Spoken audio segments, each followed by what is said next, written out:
Welcome to Meany Hall.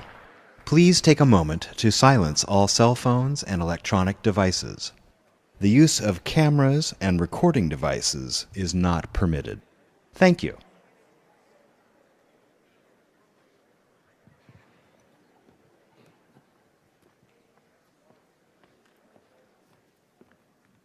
Good evening, and welcome to tonight's public lecture with Neil deGrasse Tyson.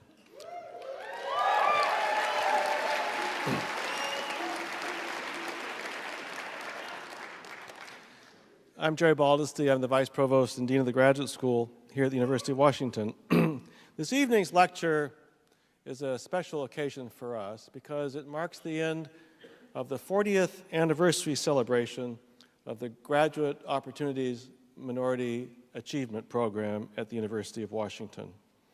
40 years ago, a group of dedicated and truly brave people began the premise that we need to do a great deal more to diversify graduate and professional students at the University of Washington, to bring more people into this great university, and then to turn them loose out in the public. They really believed the mission of a public university was to educate everybody in the state of Washington and in the region. This has been a year-long celebration, and we've heard from a series of important scholars.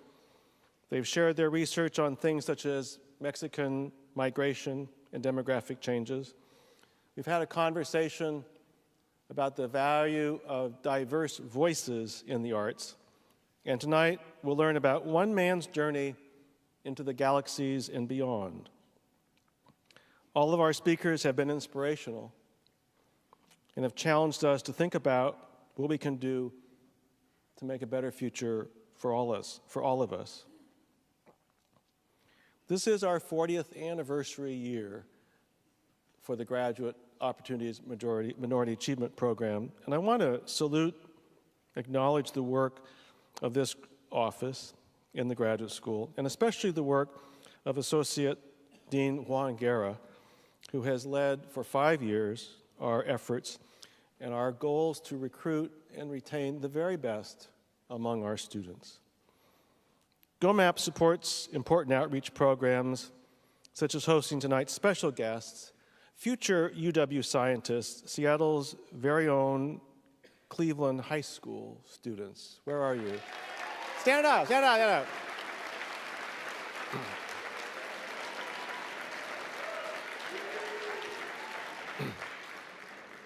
They're the Eagles, right? Study hard. Call me in about 5 years.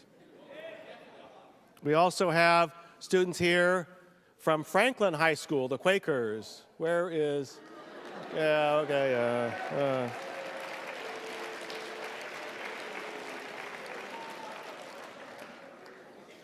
I would like to acknowledge the two generous endowments that made this evening's events possible.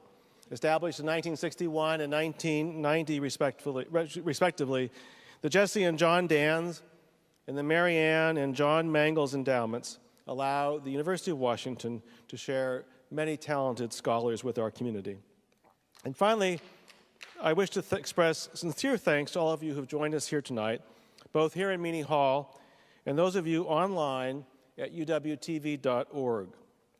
Dr. Tyson will take questions after his talk, and you can text him at 25827, 25827. To ensure that we get it right, please begin your question with the word UW Grad. Again, that's 25827 UW Grad. Our speaker tonight, Neil deGrasse Tyson, will be introduced by UW astronomy graduate student Aoma Shields.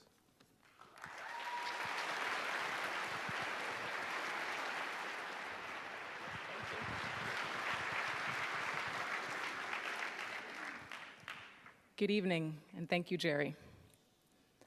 As the dean said, my name is Aoma Shields, and I am a second-year doctoral student in the astronomy department and the astrobiology program here at the University of Washington.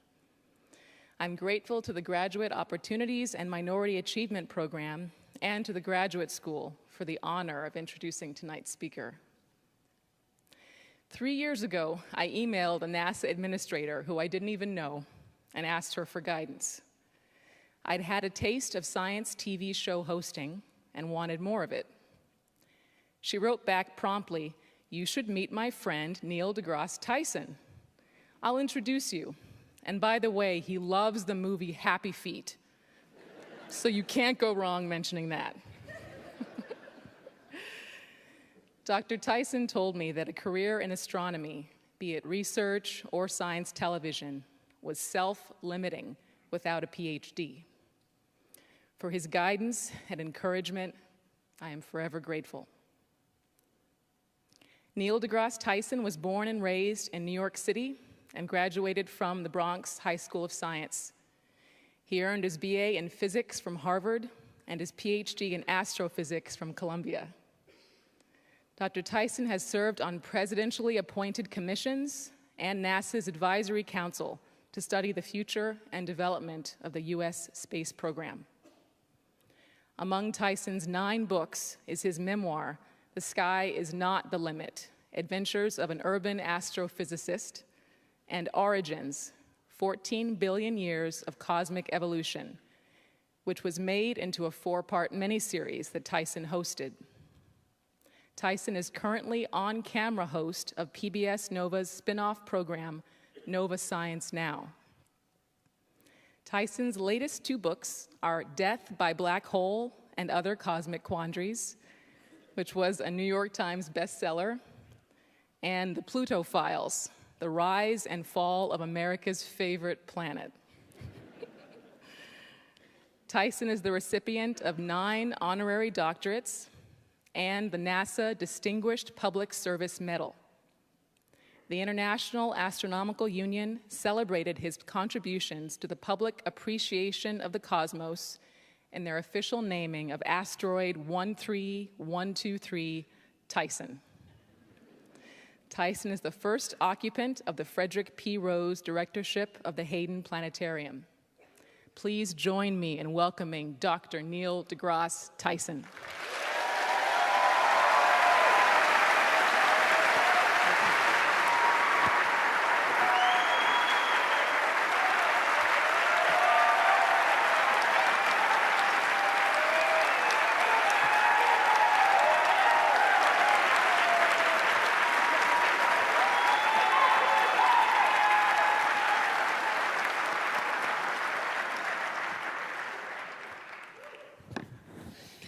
Good evening. Thanks for that warm welcome. Normally you save that for the end so that I earn it, okay? I just want to earn that from you. The sun came out today. I thought that was kind of interesting. In fact, I might tweet that right now, if I may. So let's go ahead and do that. Okay? So I have a tweet ready to go there. Let's see.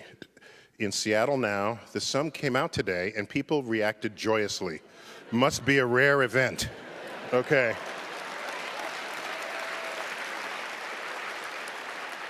Okay.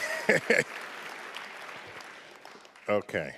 So we'll check back in on that later, why don't we? And let's get back to, am I there? Now, what I'm really going to do, this is really a talk on the musings of an astrophysicist. That's really what's going on here. This lecture might not even be coherent, because I'm just spilling out perspectives on things, just scattering them into the wind for you to receive, okay? So there's a little bit of everything tonight. I hope you don't mind.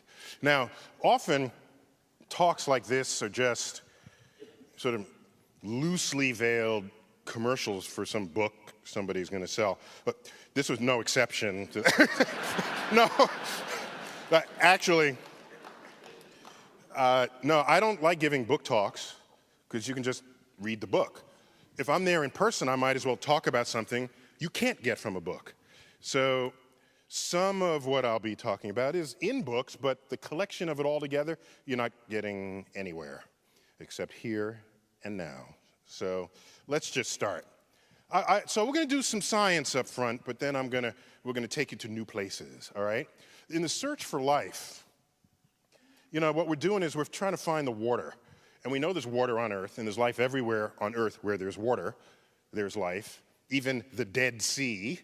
The fact that it's called the Dead Sea is an example of what you say when you don't have a microscope, okay? So this is just how that was. Mars, there are microbes doing just fine in the Dead Sea. Mars, Europa, one of the moons of Jupiter, exoplanets. So our search for life is driven by the search for water. Europa is one of the moons of Jupiter where we're pretty sure there's an ocean, a liquid ocean of water beneath a frozen surface. So one day I want to go ice fishing on Europa, cut a hole, check out, see what swims up to the camera lens. You know what I like about Europa? Suppose we do find life. Then what do you call it? Call it Europeans, you see? that's what else would you call it? Let's go to Mars. We've seen Mars before. There's a nice shot of Mars. Can people hear me up on the top? Up in the cheap seats up there? You guys okay? You're all up there? Okay. Mars. You know, Mars is intriguing because it rotates once in about 24 hours. It's tipped on its axis, so it has seasons. It's got polar ice caps. It gets everybody excited, especially this fellow, looking quite tweedy there. Percival Lowell, a wealthy New Englander who was wealthy enough to just sort of build his own observatory, and he called it the Lowell Observatory, yeah. Put it in Arizona, and he was really liked Mars, and he was pretty sure life was thriving on Mars. So he wrote several books. This was his first. And you look in these books, and you find diagrams like this. And he called these canals, which was a mistranslation of canales in Italian, which meant channels. But he was wealthy, but he didn't know Italian. And so he thought the people who thought they saw channels, he thought they meant canals. And if it's a canal, it means it's artificially made.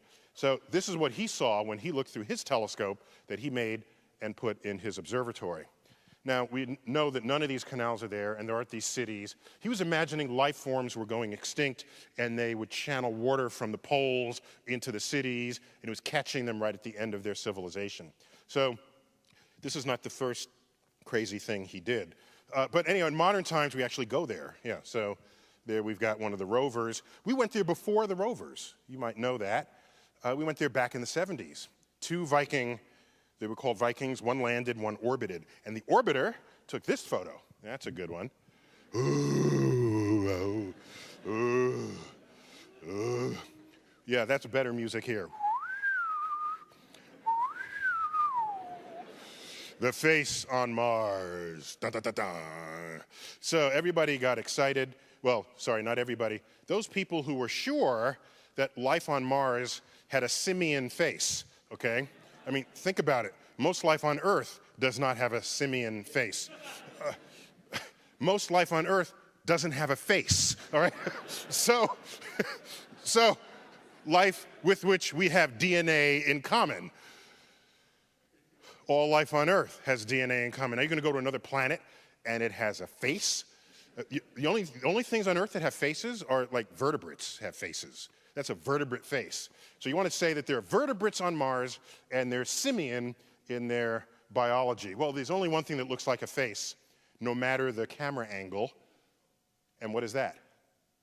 A face, yes. So we go back at another time, and this is what it is at another time with higher resolution. It looks less like a face. You can kind of see how it might have been. Now, all the Mars fanatics said, oh, the Martians figured out we were looking at them, and they quickly covered up the monument. Then you go back again, and it's like even less like a face. So the Martians have continued to cover this up, apparently. So more on that later. But in fact, I do have the first evidence from the rovers. This photo, in fact, has been kept from the public till I have special connections to NASA, as you heard in the introduction. So this one was the first image taken by the rovers, and it's been suppressed by NASA ever since. Right. So I thought I'd share it with you guys because, like, you know, you're my people tonight here.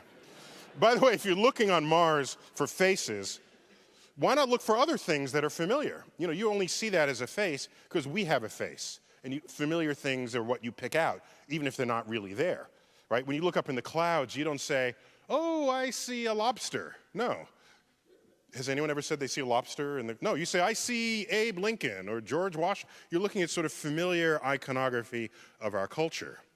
And so let's find some more familiar iconography in the Martian terrain. There's the Valentine crater. There you go. We got one of those. How about the smiley face crater, right? So if you look hard enough, you can find stuff and call it whatever you want. So, but Mars, one thing is certain. It's long suspected, but recently confirmed, that water, while not on the Martian surface, is beneath the surface and not very far beneath. This is a crater about the size of this stage that was freshly left in the photo on the left side of the image here. And if there's water beneath the surface and an impactor comes, and an asteroid hits, and it makes a crater, that crater is, like I said, about the size of this stage, it will lay bare any water that happened to be beneath the surface. That water would melt on impact and then instantly freeze, and then there you get it, right there. You see the frozen sort of surface area there. Now you might say, well, suppose that's just chalk or some white rock. Maybe it's not really water. Well, you come back a few weeks later and it's basically evaporated. The official word for that would be to sublime, if you're into accurate chemistry vernacular. And so the point here is the evidence that water is beneath the surface remains manifest in many ways. And here's one where you see rivulets and a flood puddle over to the side. I mean, this is just, they're meandering riverbeds and river deltas, all of the telltale signs of water carvings that you fly over when you cross the Midwest in a plane. You see that on Mars. So definitely water's there. So water's good because maybe there was once life, but also water gives you energy. Did you know that the orange tank of the space shuttle has two tanks within it, one twice as large as the other? The big one contains hydrogen, the little one contains oxygen. You bring them together, the exhaust of that tank is H2O, otherwise known as water. And that is the very simple chemical formula for what's going on at the bottom, at the business end of the space shuttle. Okay? Now, it's also going up from the two solid rocket boosters on the left, but the main tank is essentially non-polluting because its exhaust is steam. The other two tanks, that's a different story. Let's go to Europa. This is the surface of Europa. This looks a little weird, but if you take pictures of the ice flows in the northern Atlantic, whatever ice flows remain, and you see them freeze, break, and refreeze, it looks exactly like this. There are places where you see cracks had developed and froze over again, interfering with previous places where tracks had gone through. So it's a rather busy place. It's been suggested that if you go to Europa, you don't actually have to dig through the ice. It might be a kilometer thick. You don't have to dig through because any place the ice cracked, water seeps up and then freezes again. So if there are any fishes down there, maybe a fish came up and froze, so there's like a freezer ready for you to just have your barbecue right there. You just park your ship right near one of these ravines, and right in the middle, that would be freshly frozen material from way down below. So maybe you don't have to. Other things we're looking for are exoplanets. Gliese 581G is an exoplanet, one of hundreds and hundreds and hundreds. In fact, this morning, if you listen to the radio interview that I had, I recommended an app for your phone, your smartphone. And it's called Exoplanets. Go check it out. And it is up-to-the-minute listing of every exoplanet that's been discovered in the catalog. You can see the orbit, whether it is a Goldilocks planet or not. And Goldilocks, that's pretty simple. It means if you're too close, your water evaporates. Too close to the host star. Too far away, it freezes. You want to be just right, like Goldilocks. And I was always disturbed by the Goldilocks story because, you know, if you're the Bears and you come home and, like, there's Goldilocks, done ate your porridge, done sleeping in your bed, and I think the Bears would have just simply eaten her, you see? That would have been, so the lesson would have been much more profound.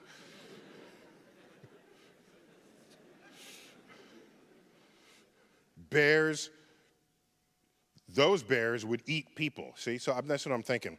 So you can find the orb, so it's G right there at the bottom, and for that star, that G is in the Goldilocks zone of its host planet. So I just wanted to just sort of get all of that out of the way. Let's move on.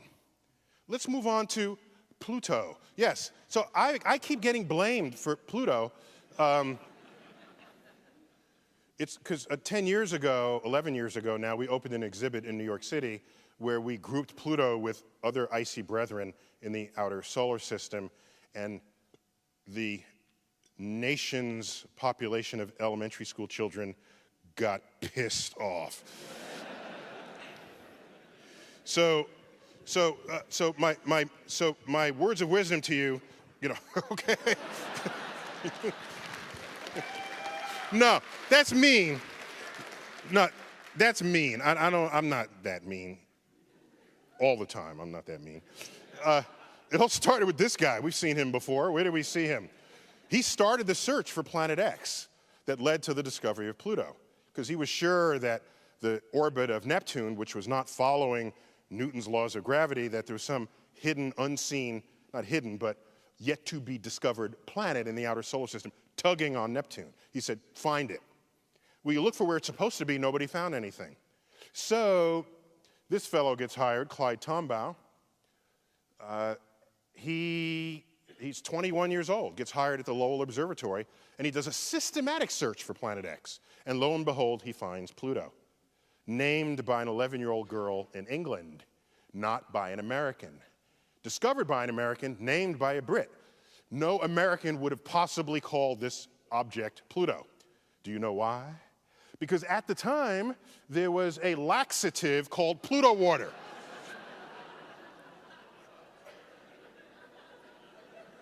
When nature won't, Pluto will. Relief for constipation. So no American is thinking, I'm going to name this new cosmic object after my bowels. That's not going to happen. So it got named in England. The problem is, with this discovery photo, Clyde Tombaugh used to joke. They said, you know, how did you find Pluto after all those? So it was easy, because there was an arrow pointing straight to it.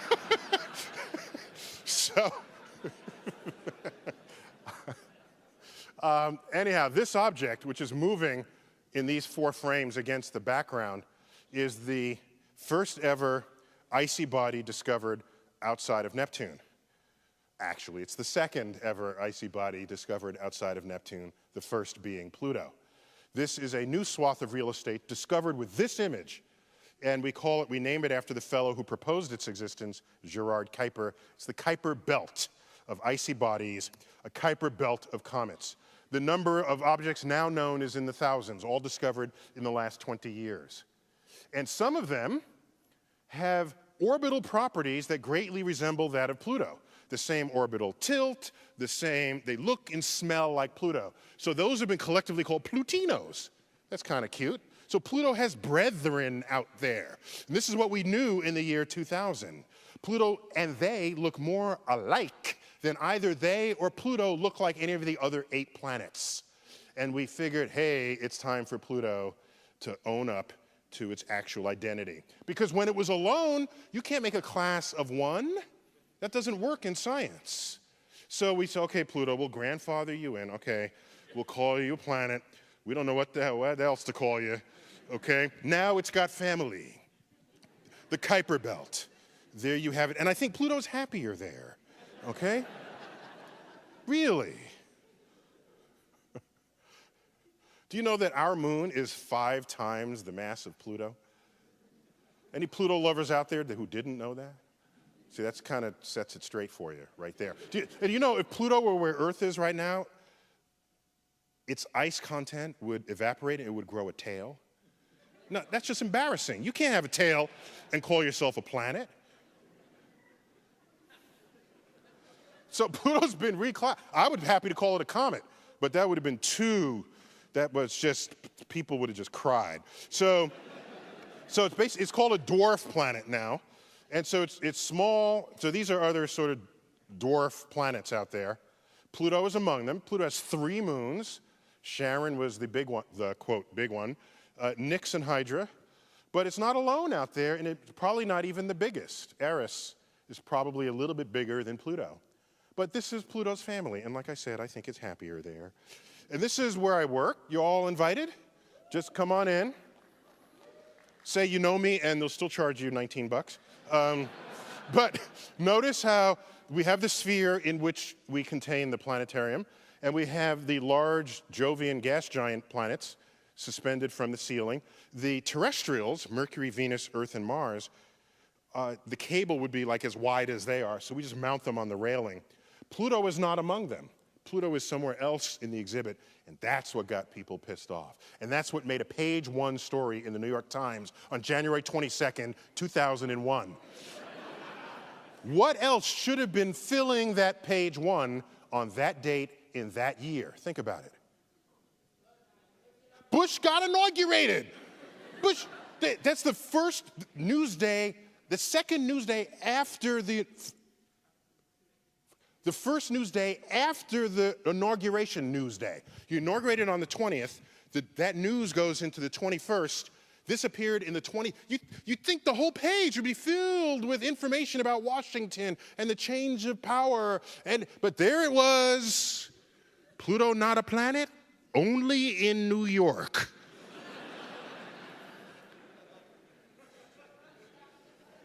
That's when the mail started coming in. I have a whole file, and it went on for 5 years. What's this one here? Dear scientist, what do you call Pluto if it's not a planet anymore? If you make it a planet again, all the science books will be right. Do people live on Pluto? If there are people who live there, then they won't exist. So the cause and effect of things are not quite. Why can't Pluto be a planet? If it's small, doesn't it mean it doesn't have to be a planet anymore? Some people like Pluto. If it doesn't exist, then they don't have a favorite planet. Please write back, but not in cursive because I can't read in cursive.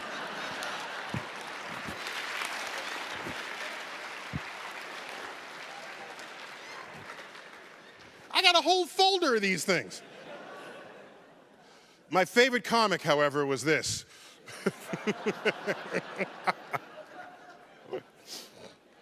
Look at those shoes he's wearing, those little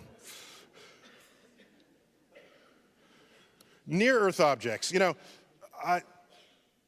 these should not be called near-Earth objects. That's an official phrase, NEOs.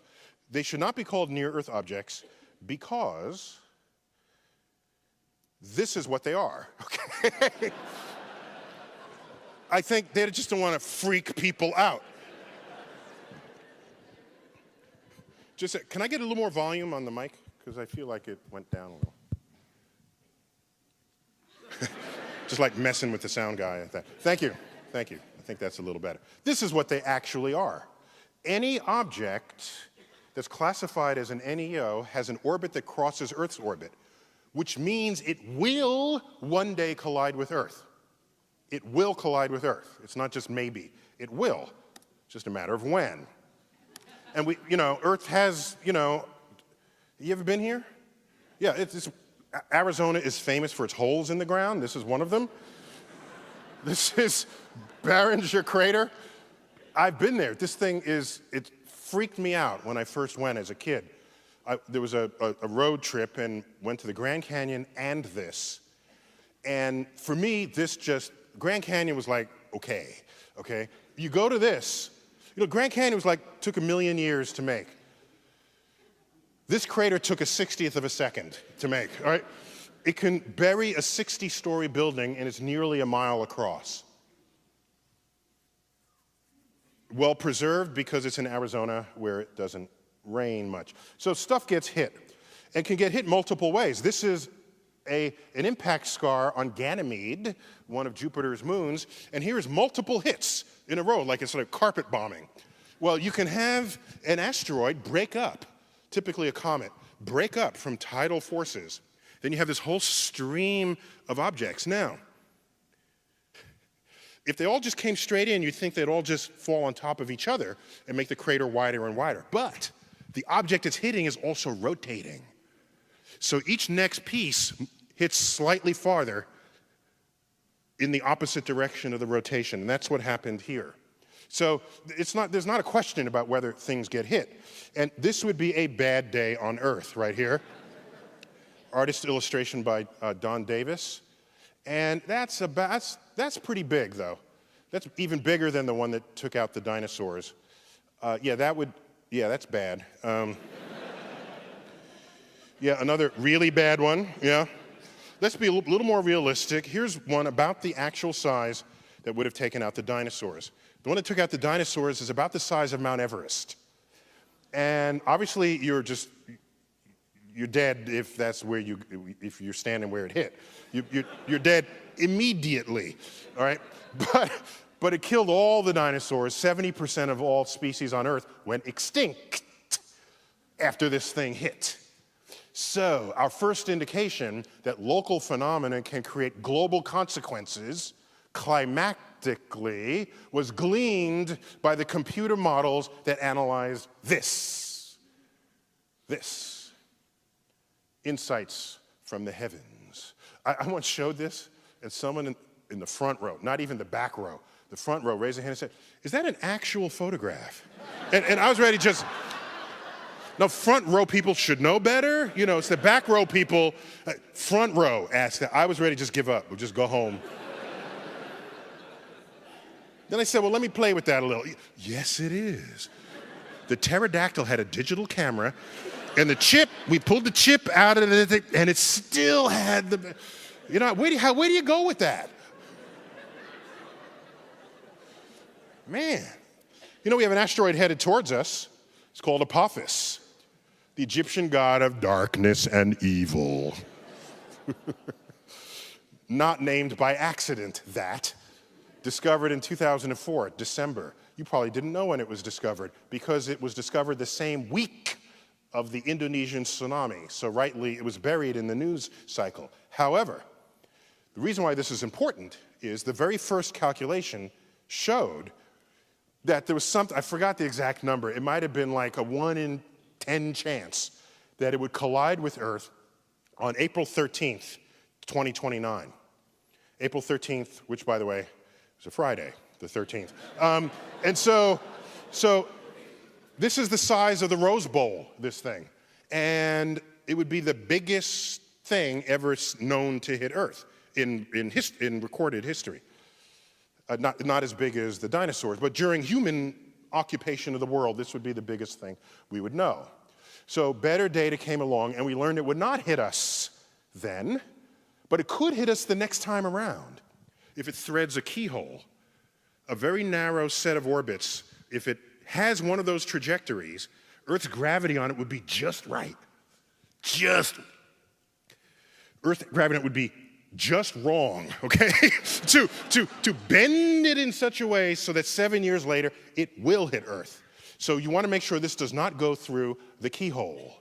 And we have sort of top people working on this, and one of them is sort of a gravitational tractor beam, where if I'm the asteroid and this is the spaceship, you bring a spaceship close to the asteroid, and then their mutual gravity will want them to come together.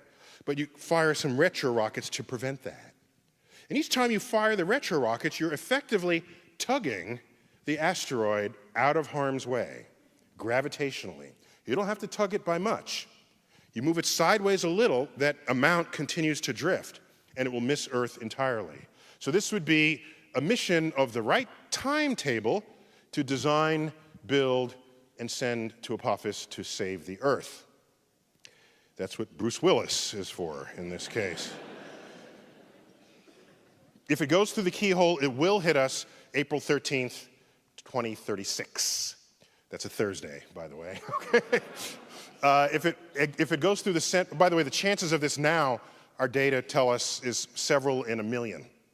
So you say, oh, not worry about that. But there are people who buy lottery tickets with worse odds than that, expecting to win. So at some point, you got to sit down and pay attention, even if it's several in a million. So if it threads the center of the keyhole, it'll hit it'll hit 500 kilometers west of Santa Monica, plunge into the ocean to a depth of 3 miles, cavitating the ocean to a width of 3 miles. It'll explode, that's the cavitating force, and send a tsunami 50 to 5 stories, so 50 feet tsunami, 5-story tall, that will come to the west coast of North America and basically wipe it clean. Okay? And so this hole in the ocean is what made the first tsunami, but then there's the matter of the hole in the ocean. If you're in an ocean and you have a big hole, what is the first thing you're going to do? You want to fill in the hole. So your water fills in the hole, and the act of doing so splashes into the center with such ferocity that it rises high, falls back down, cavitating the ocean again. This will happen about 40 times before it dampens out completely. And so that means there are about 40 tsunamis that'll come into the coast.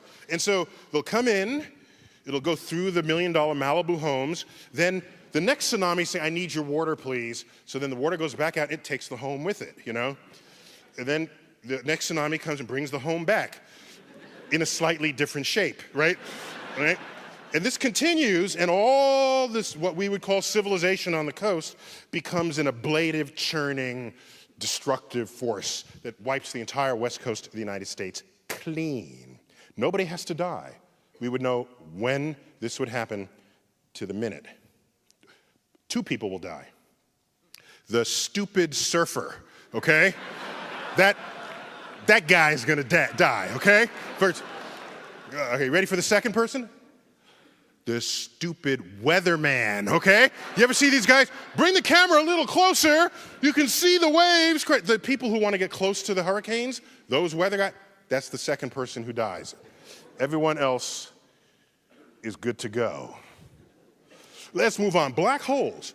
I told you I have special access to NASA. And so this image is, in fact, the very first ever color image of a black hole here. Notice the detail on the left.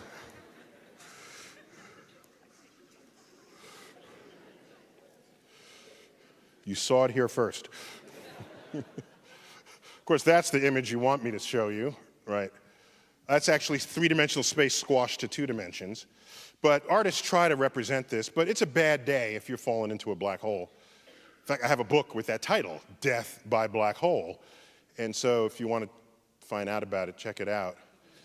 It's the experiment you do once in life and in death. Super duper black holes lurk in the centers of galaxies, and they beam rays out. I mean, they're destructive forces in the universe, and they're extraordinary for how much they're able to concentrate energy in a very small place. And if you fall in, you're never coming out. But everything else that tries to get in, it can't. It gets really hot and it radiates out in these jets. So that's a black hole jets, because matter is trying to get down the toilet bowl and it all can't fit at the same time. And it heats up in the effort to do so. So I couldn't do this without showing you some black holes. Now, dark matter, dark energy. We don't know what dark matter is. It's 85% of the gravity of the universe is dark matter. Is something we don't know what it is. So we just call it dark matter. We don't know what. The universe has some pressure in the vacuum that's making it accelerate in its expansion against the wishes of gravity. We don't know what that is either. We call that dark energy. This sounds like we know something. We don't. I could call this Fred and Wilma, okay? It doesn't matter. We are dumb stupid about what these two things are, all right? Now, normally that's not a problem, like, until you look at this chart, okay? So everything we know about the universe, what we're made of, galaxies, stars, planets, that's all right here. So according to this chart, we are 96% stupid in the universe.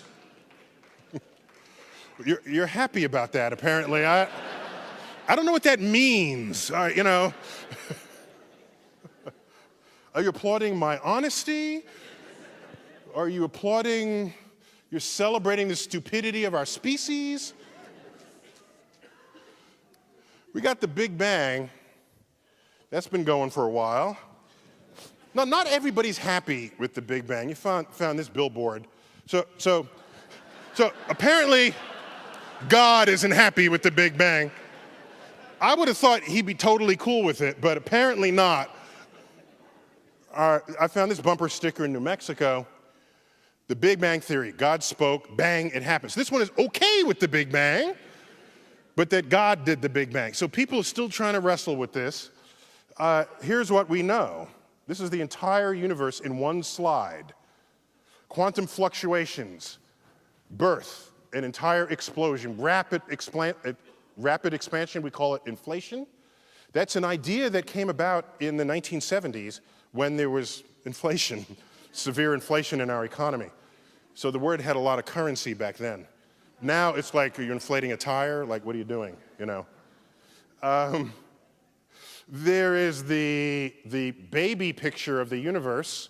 That's that sort of aqua surface there. That's sort of the imprint of what happened in the very earliest moments, writ in the background sky. There it is, the cosmic microwave background, a record of the earliest moments of the Big Bang. Then it takes a little time to make your first stars. We call it the dark ages. Stars are made, galaxies mature. We come up to the present day, 13.7 billion years later, and that telescope, we can't see the whole name, it's called WMAP, Wilkinson Microwave Anisotropy Probe. They clearly didn't want anyone to pronounce that or remember it. I would just call it the Big Bang Machine. That made this measurement. And so it's a pretty coherent picture that we have of the origin of the universe.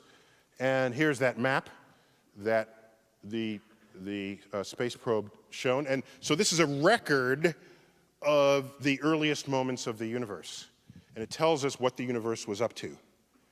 And data agree, we're all pretty happy with this, and we're kind of moving on. The Big Bang, by the way, could fit into a larger story. For example, the multiverse. Big Bang is probably not the whole story. It's probably a piece of a bigger story. So maybe there are multiple Big Bangs. This would give us the multiverse. We don't have data for this, but we have good theoretical and philosophical reasons to think that a multiverse exists. How do you even draw that? Because you need higher dimensions for it. So here are these, each of these bubbles is a universe coming in and out of existence, and we're just one of them. And who knows how many universes there would be. This is very kind of spooky looking, but these are fluctuations, quantum fluctuations in the universe that spawn entire other universes. So it's an intriguing direction. So put this word in your vocabulary and watch it show up in news accounts. It may be that the dark matter is not matter at all. It's the gravity from ordinary matter from a nearby other universe in the multiverse, whose gravitational influence we feel. And here we are, saying, ooh, we have a mysterious gravity, call it dark matter. Really, it's just ordinary matter doing its thing in an adjacent universe. So a multiverse can give you some predictive power, but it's really out there right now, and so we need to give it some room to mature.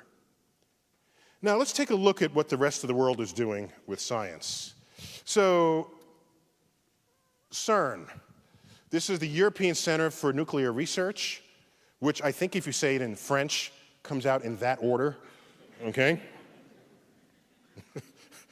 I had a friend of mine, I was at a dinner party, and like the person next to me was French, and I tried to get practice pronouncing French words.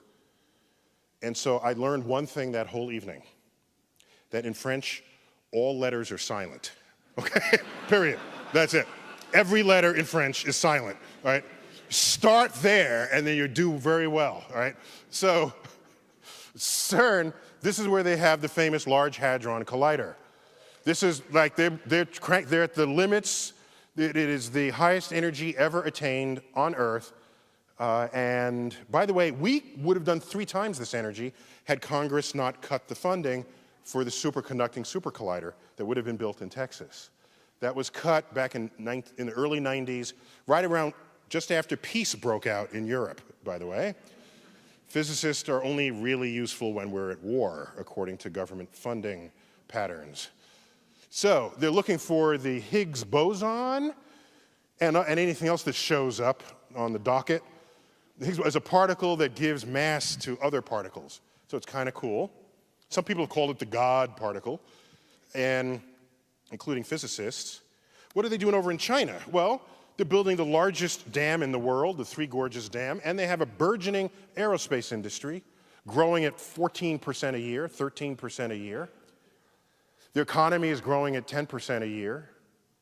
By the way, what's your interest rate you're getting on your savings account in your bank?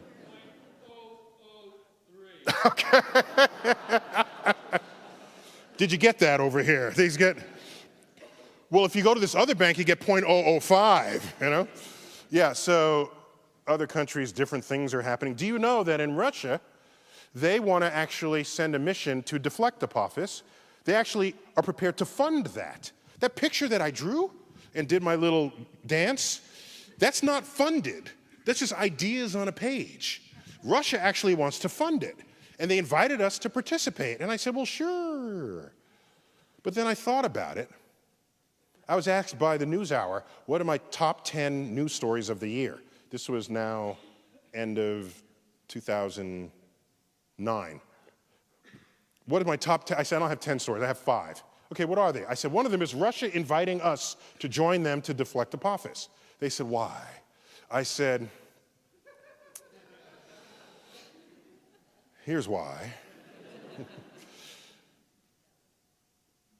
Why is Russia creating the spaceship that's going to deflect Apophis, which, if it hits, wipes out the west coast of the United States? Aren't we the ones who's supposed to fund that mission and then invite others to participate? Isn't this how it has always been before? So that was an important news story for me because that is the beginning of the end. That's where you think you're at the top and people start doing things on their own with or without you. And all of a sudden, you gradually fade to insignificance on the world stage. That was writing on the wall for me when we were not leading that mission. Let's keep going. How about Brazil? If I mention Brazil, what's the first thing you think of? Someone said, bikinis. The guys are saying, yeah, the tongue bikinis, yeah. Soccer, maybe? Okay. This is the American view of Brazil. I understand. It's completely understandable. However, it blinds you to the fact that they have a burgeoning aerospace industry. Do you know that most planes that you fly between regional cities is made and designed in Brazil? You're not thinking this because you're still distracted by bikinis. Brazil has the 3rd largest aerospace industry in the world, employing 18,000 people. It's a $20 billion industry there, and they invented the first airplane that can fly on alcohol. Brazil. Now, we don't do that because we just drink our alcohol. See, that's how that happens. We don't even think to make a plane out of it. So notice the American bias that prevents us from recognizing the rest of the world rising up as we stand there flat-footed. Europe. Let's take a look at pre-Euro currency. I'm intrigued by this. Before the euro came out, Europe valued, they still do, they value their scientists enough to put them on their currency.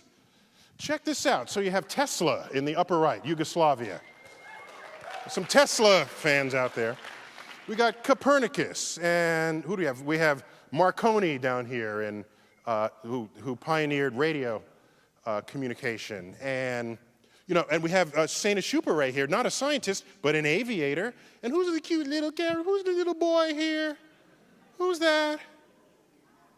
Who's that together now? The Little Prince, of course. Who here did not know that that's the Little Prince? Admit it. Okay. So you guys are honest. Everyone else is lying, all right? The Little Prince landed on an asteroid, by the way.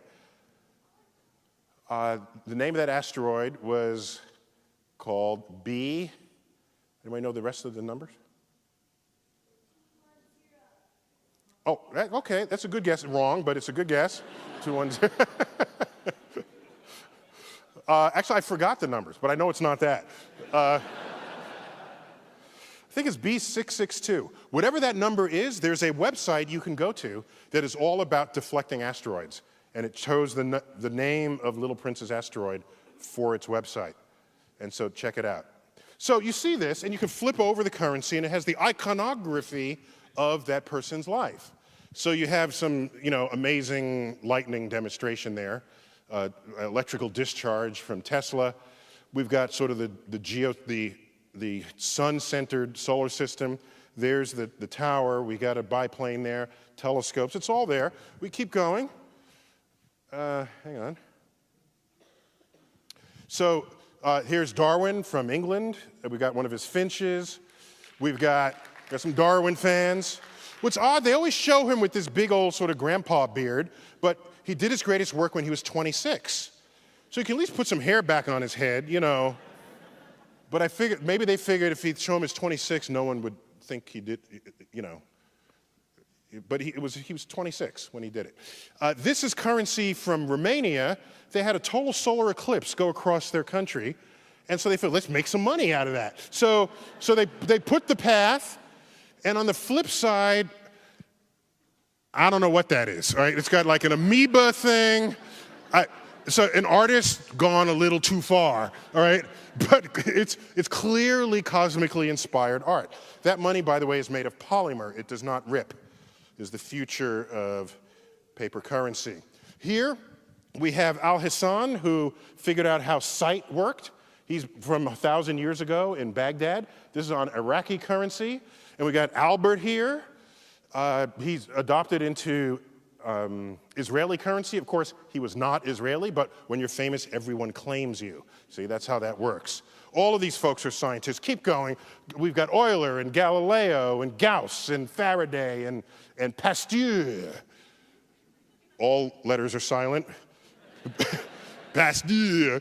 And I don't know what they're doing to this dog here. I'm not even going to ask. We got my boy Ike. And everybody's there. Oh, by the way, if we were to ask, who in the world do we think literally and perhaps stereotypically make the best engineers in the world? Germany, of course, you think about it. It's German engineering. It's a selling point when they sell cars, German engineering, okay? German engineering. Well, so that's 10 Deutschmarks, okay? On the right, that's Carl Friedrich Gauss, brilliant mathematician. Let's zoom in on that currency here. Wait a minute, what is that? Whoa, a mathematical distribution function on the money. Whoa, okay. Look at this.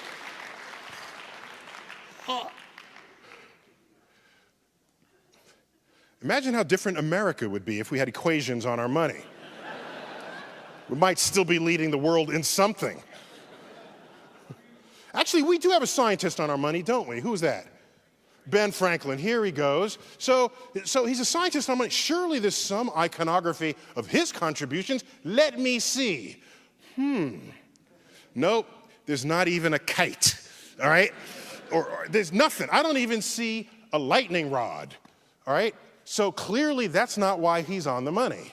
He's on the money because he's a founding father, not because he was a scientist. In fact, he was one of the most famous scientists of his day in his researches in electricity. Ben Franklin. There's something called naming rights that matters. It matters to cultures. Let's first take a look at this familiar chart of boxes. Some of you are getting the shakes here, I see. Haven't seen it since high school, have you? Okay. The periodic table of elements, it's color-coded.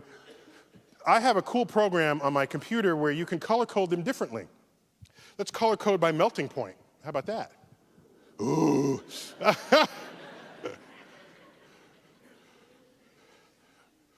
It's like there were 7 orgasms in the audience when I saw this. I'm certain of it. Okay. Chemistry geeks all the way. So, your highest melting point is more red and lowest.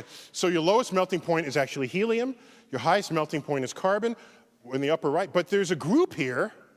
So you have wolfram, rhenium, and osmium. Wolfram, otherwise known as tungsten, had Edison access to, if he had access to this chart, he would have found tungsten immediately. Most of his experiments were sort of just trial and error. He could have gone straight to tungsten, put it in his light bulb, and he would have been good to go. So so it's an interesting way to organize this. I could do it by discovery date. This is before any element was actually discovered by anybody, and so it just lists the elements known to the ancients. Iron, copper, silver, gold, lead, bismuth, sulfur, carbon. We can slide the date forward, and now we're up to 1776. And so this is the entire periodic table of elements, which wasn't yet organized in that form, at the year of our Declaration of Independence. There's like a dozen elements there. That's it. We also knew about hydrogen, discovered 1766. So these elements are coming up and along, and I can keep going. This is 1869, starting to take shape. And so just giving a sense that you can play with this diagram. Now, what I'm going to do now is put the flag of the country that discovered each element. Okay? So let's check out what that looks like. Ooh, that's kind of cool. Okay, notice the right-hand column. You see the Union Jack there, very proud column in the UK. Helium, neon, argon, krypton, xenon. This line of elements are the noble gases. Do you know why they're called noble gases? Because the British discovered them, and they learned that these elements don't combine with any other. And in their social structures, the noble class does not associate with any other. It's little facts like that that reminds me of why we fought a war to get out of England. Their culture is writ on the iconography of the periodic table of elements, the noble gases. Well, America is nowhere to be found up there because we weren't even a country when most of these elements were founded. But when we did become a country and Congress knew that physics, which specializes in matter, motion, and energy, might matter for war, particle accelerators were funded without limit.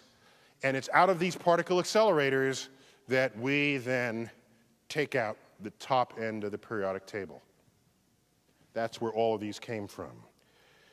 This is Germany discovered uranium. It's named after the planet Uranus, an element discovered shortly after the planet was in the sky. They knew that's an important, elements are important, so they want to name him something cosmic, Uranus. Neptunium, guess who that's named after? Neptune.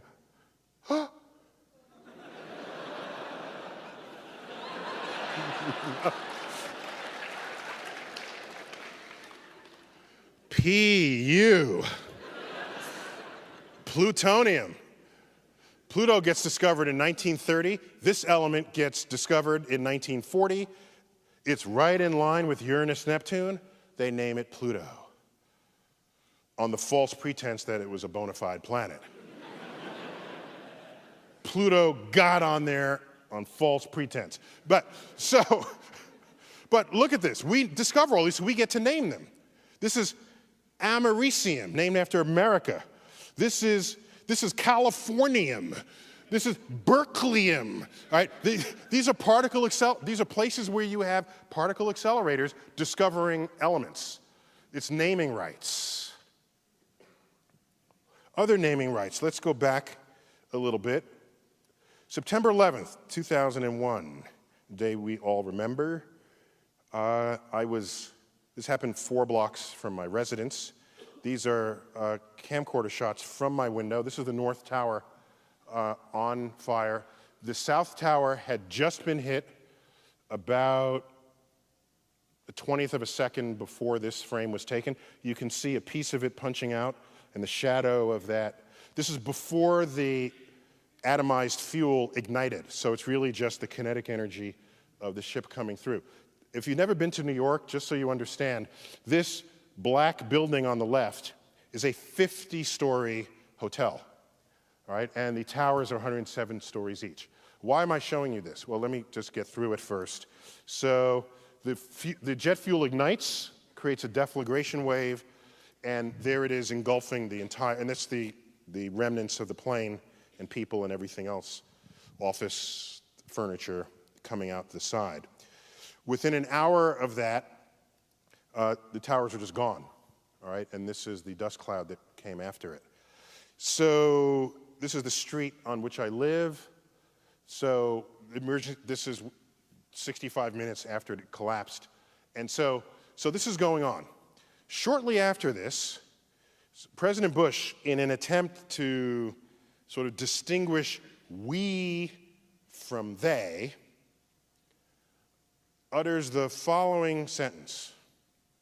And this was before I was on his Rolodex, so I could have helped him out here, you know. I could have said, no, don't say that, okay?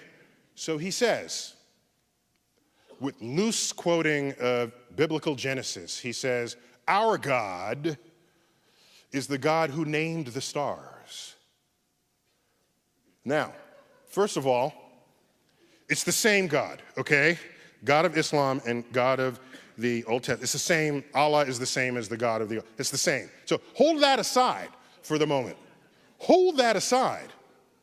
What he did not know is that of all stars that have names, 2/3 of them have Arabic star names, okay?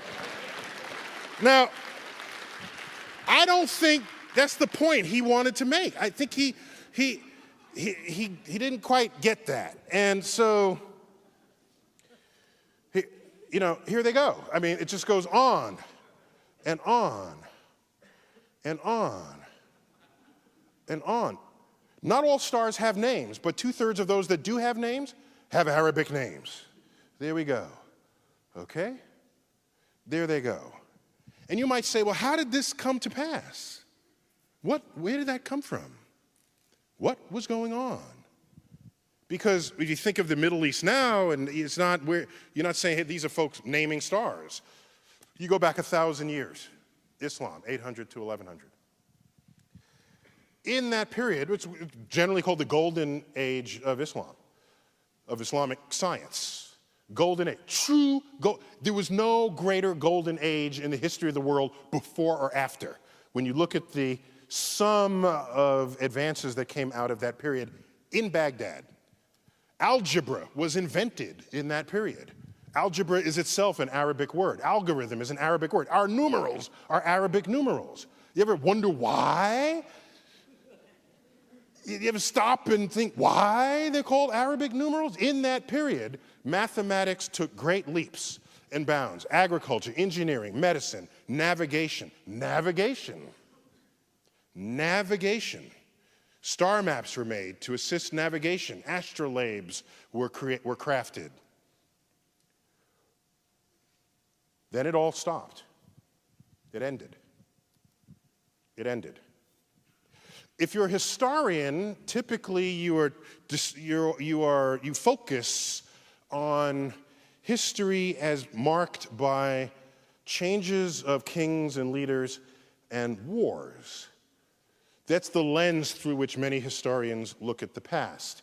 And so if you ask people, they'll say, oh, the Mongols sacked Baghdad, and so that's why it all ended.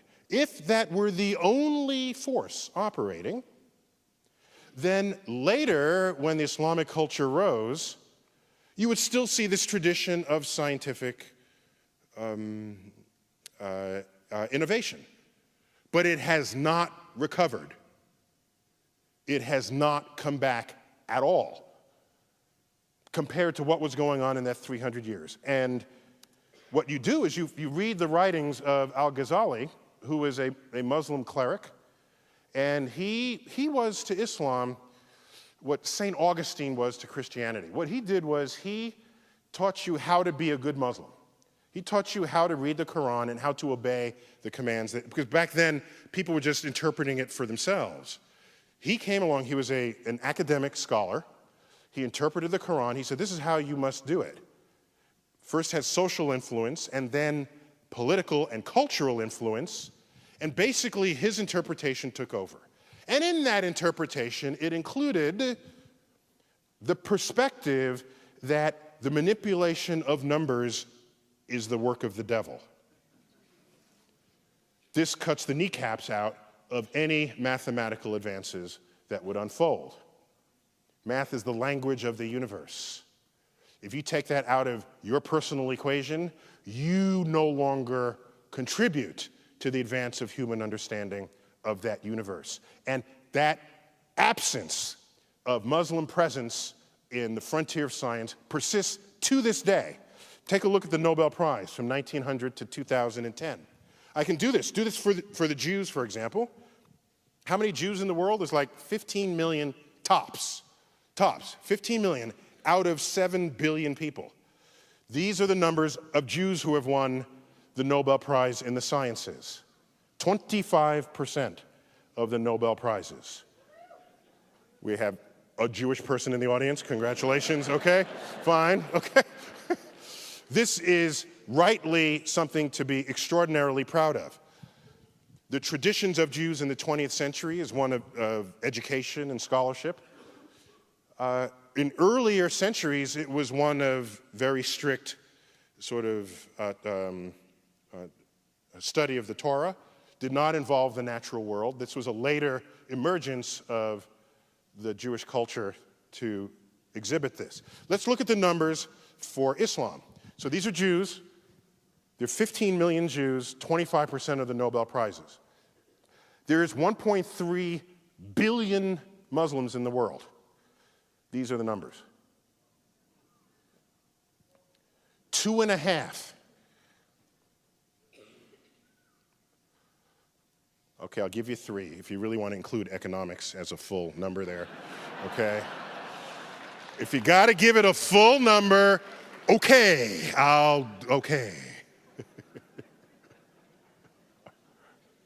Now, for me, by the way, you can analyze this in any number of ways. There are 50 times the number of Nobel Prizes, 1/80th the population. There's 4,000 times the impact. I lose sleep at night with the question, how many secrets of the universe lay undiscovered, because 1.3 billion people who in an ancestral time would have participated in this enterprise and are now not. That's what I think of as a scientist. Whole populations.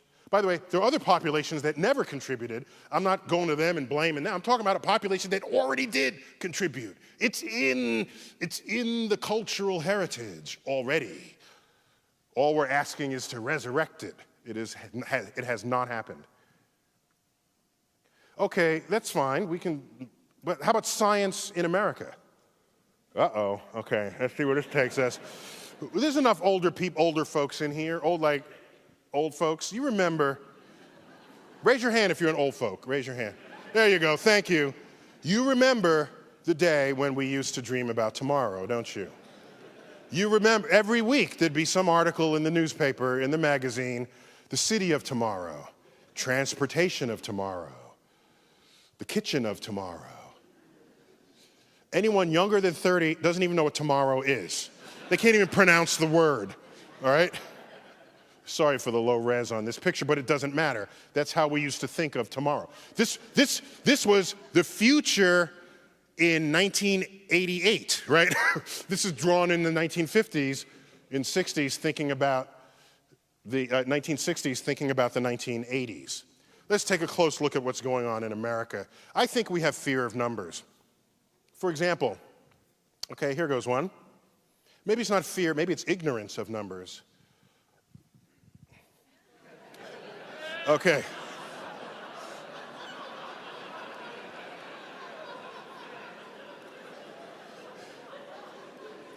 Science illiteracy is rampant in our culture. Who was it? I'm not telling. I've changed my views 360. If you don't remember what 360 degrees is, it is that, okay? Now, I wonder, maybe the congressperson did do that. Exactly. Maybe they're just trying to fool you. Maybe they're trying to make you think they changed their mind, but they did not, okay? I'd have more respect for them lying with correct math, okay?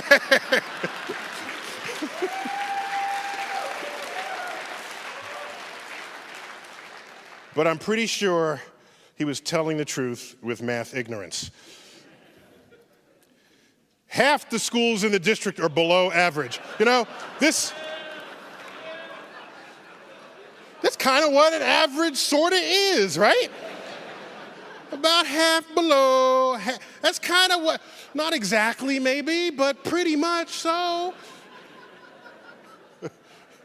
Technically, that would be, what would that be? The median, technically, but still. What the journalist probably meant to say was half the schools are below standards or below grade level, but they said below average, which meant they were mathematically illiterate. If that were actually true, something would be wrong with the state of mathematics.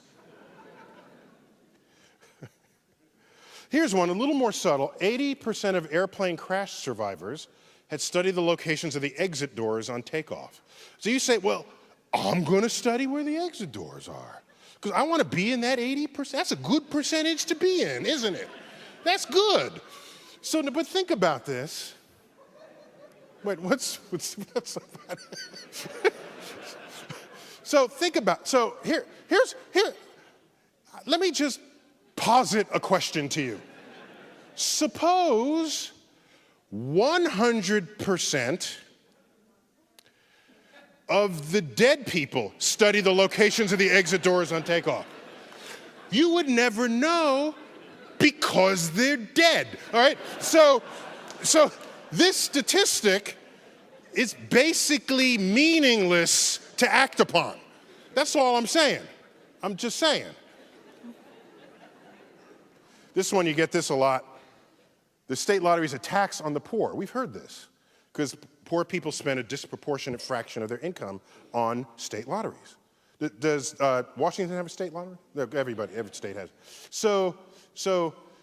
But really, I don't think of it this way. I think of it as the state lottery is a tax on all those people who never did well in their math class.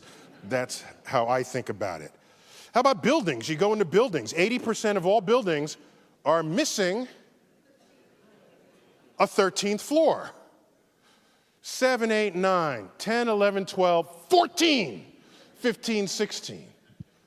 I feel like going into all these elevators with a Sharpie, crossing out the floor, putting it, and say, that's the 13th floor. You're not fooling anybody. This is 21st century America, and we have people afraid of the number 13. And what happens when you get to lobby and then you go to floors below the lobby? What do they call them? B for basement, SB, sub SBB. Can I buy a vowel, please? Like, what are you doing there? We have perfectly good nomenclature for going below the lobby level. They're called negative numbers, okay? We know how to do this. It is well understood. But of course, this is America. There is a place in the world that has negative numbers. Oh, it's in Germany. Oh my gosh. Oh, by the way, is this a science museum? No, it's a history museum. Germany. That's a closer look in case you missed it. Okay? There's also bad physics. All right? Now, this illustration requires an explanation. This is an ad for Holiday Inn. Now, admittedly, this is Holiday Inn England rather than Holiday Inn America. But Holiday Inn is an American company.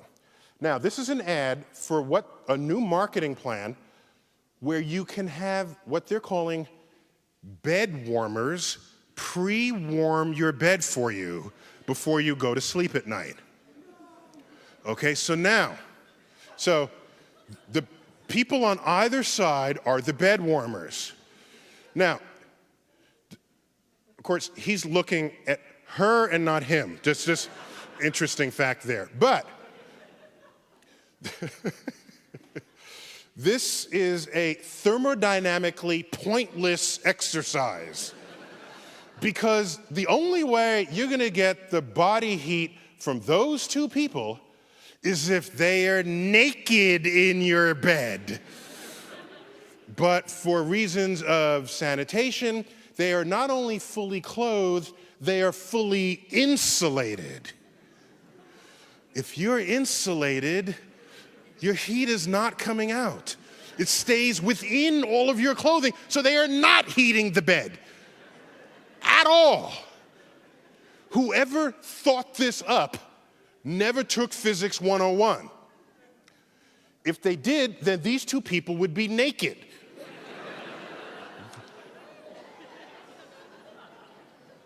I got another one. Is there any Bayer, the Bayer Corporation, do they have plants out here? No? Good, okay. This is an ad from Bayer where they are boasting that they send their scientists into the schools to help out. So Bayer employees volunteer in a hands-on, inquiry-based program, making science make sense, to help kids develop a lasting passion for science. You're on. Try to get them interested. Now, first of all, they've got a black kid and a woman. Like, apparently these are the problem cases that you got to get interested. Like, how about the white kid with the tattoo who just got off the motorcycle? Where's he? Okay? But, okay, so these are the problem kids, okay? The woman and the black kid. All right, let's see what we're trying to get them interested in. Try to get them interested in why lighter things fall faster than heavier things.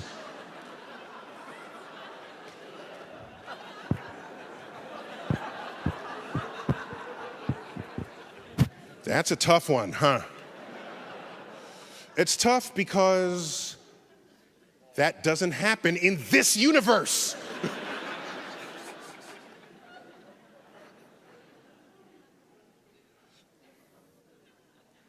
Yes, they would finally fix the ad. You're on. Try to get them interested in why lighter things fall as fast as heavier things. That's the Galilean experiment.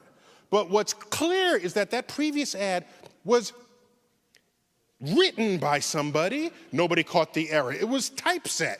It was laid out. It was printed. No one caught the error. Nobody in the entire chain of command, from the first person who composed it to the copy editor of the magazine ad. So what's clear is that that whole chain of people are the ones who should be in this photo, and not these two kids.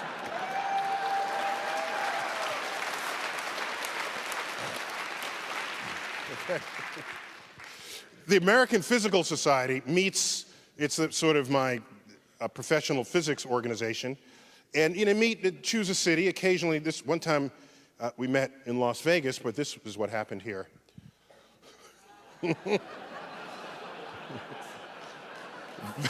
Vegas asked them never to return to the city.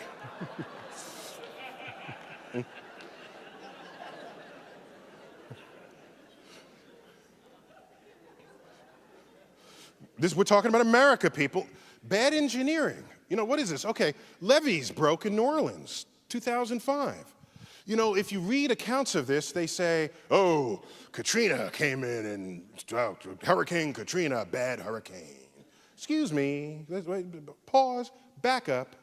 Do you know Katrina was category 5 in the Gulf On landfall, it was Category 3. It had already passed over New Orleans. People were sweeping up some of the broken branches in the street. Then the levees broke. The city survived the hurricane just fine. What it is they didn't survive was faulty engineering. That was the problem in 2005. And I submit to you that you look at these images and people hoping to get rescued from their rooftops, and you ask yourself, what country is this? Some of us who are old enough, we used to see film loops of third world countries where you see an absence of infrastructure, people towing, their belongings with an ox through mud. And you say, oh, that's the third world. We live in America. What country is this? In the middle of Manhattan, a steam pipe explodes. People died. Steam?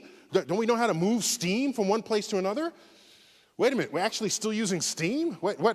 Okay. I'm not going far back in time to get these stories. Bridge collapses. I-35, Minnesota. A bridge collapsed? You go through Europe, there's still bridges standing from the Roman Empire. We can't put a bridge over that, all right? That's not a river, this is a brook, all right? What country is this? Let's go to Los Angeles. Trains collide. People get hurt. Some people die. You think we would have figured this one out. A train comes this way, you don't send another train the opposite direction on the same track. That would be like commandment number 1. All right, Railroads 101. A crane collapsed. Back in New York, a crane collapsed. What, you can't hold up a crane? What country is this? Hurricanes come. We say, run! Now, here's what's interesting. I think these people already know about this, okay?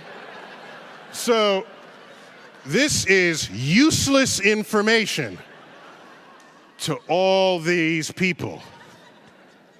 Now, here's what happens. If you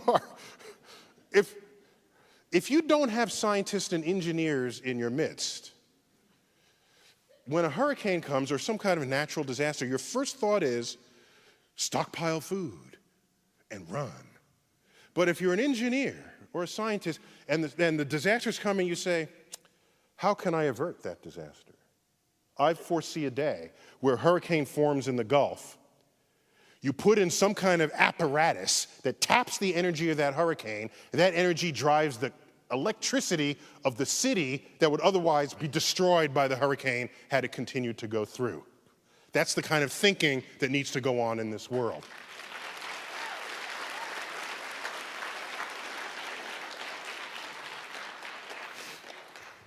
What country is this? I'm not going far back in time here.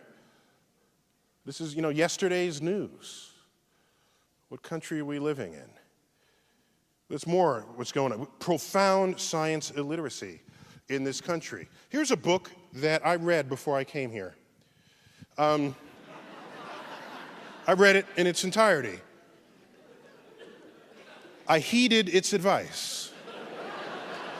I wanted to make sure I showed up for you this evening. So someone has to write this book. An editor says, hey, that's a good idea for a book. A publisher publishes it, they put it on the shelf, and then people buy it. How about this one? And this is one. How to Survive 2012. Tactics and survival places for the coming pole shift. Pole shift? Where'd they get that from? The pole? The end of the world? In there is the Mayan calendar. Because clearly the Mayans knew more about astrophysics than any of us do today. Clearly. And wait a minute. Next Saturday. Whoa, next Saturday. Whoa. What country is this? What millennium is this? So what's interesting is originally they said the world was going to end May 21st, but then that was revised, and so apparently the 21st is only Judgment Day, so Jesus is coming on the 21st, and I'm guessing that he's really pissed, okay? So, at human beings. So, 5 months later is the asserted end of the world, as evidenced right here, the end of the world, and there's not much sand left in that clock. You can translate this into any language. There's an audio reading of this, and you can get the printer-friendly PDF version of this account. What country is this? I'll show you where this answering the question, did human beings, as we know them, develop from an earlier species of animals? This is simply evolution by natural selection.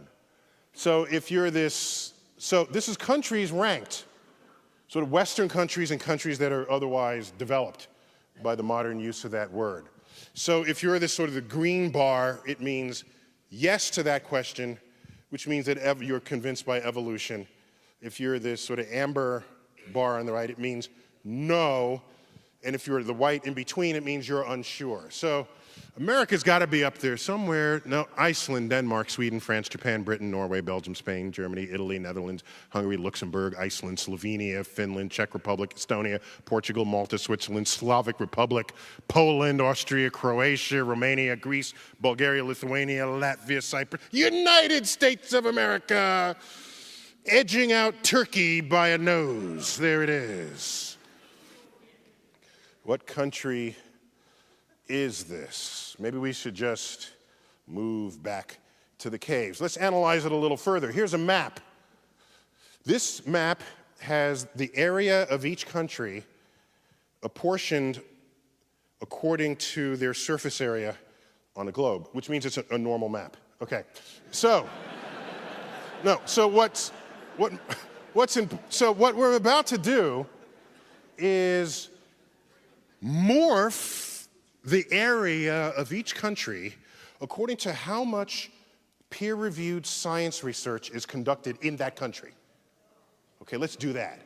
So this is a measure of who's doing the most science in the world. Some countries will shrink relative to that area you see here. Others will expand depending on how active they are in science. So let's check out what happens when we do this. Well, the United States is sitting fat and pretty there, I'd say. That's America, yeah. Yeah, okay. Wait, what's that big purple region away? Whoa, what was that? What's that purple? Whoa. What country is that? Japan, kicking major science butt on the map right there. One of the great tragedies is Africa shrinking to nothing in area on this chart. Compared with the area it actually occupies in the world, that is a modern day tragedy right there, given the natural resources that are prevalent within it. Europe is huge. They split formerly Eastern Europe, that's in blue, from Western Europe, that's in those shades of pink. So, and there you have Brazil, that's the aerospace industry kicking in there. All right, you look at this, you say, hey, we're doing pretty good. Tyson, what are you complaining about? Okay? Okay? This is the wrong map. What you want to look at is not how much science is going on, no. You want to look at the change in how much science is going on from the year 2000 to 2010. That's the trend line. That is the future of the world. Compare the difference in published research papers in all sciences between 2000 and 2010, and you get this. Europe is even bigger. Japan is even bigger. China is huge. Africa is even smaller. This is the changing landscape of the world. As everyone else understands the value of innovative investments in science and technology in ways that we do not, we slowly fade. This is the fading that worried me when Russia says, oh, you guys want to join us for a mission that will save your West Coast? You say, well, sure, well, we got our space program. We lead the world in space. How about space? We've got some faulty memory going on. One of them is that we're space pioneers. That's a faulty memory. Okay? Yuri Gagarin was launched into orbit 50 years ago, April 12th. Okay? We all know that. Did you know, however, that he, and I tweeted this, by the way, he was the fourth mammal to achieve this feat after dogs, guinea pig, and mice. Then we sent, a human, they all Russian, a Russian dog, Laika, guinea pig and mice, then Yuri Gagarin. So let's look at the full list.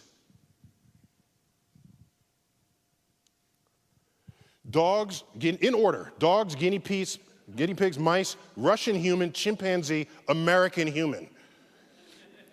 Does that sound like we're pioneers here? We come behind Russian mice. The Russians did all this first. They came up with the rocket formula, for goodness sake. This is the formula that tells you that most of the fuel in your rocket that's yet to be burned requires fuel to lift it to a place so that you can later on burn it. That's why the Saturn V rocket, 32 stories tall, the astronauts are in the up a little bitty bitty, and all the rest is a bomb, basically, all right?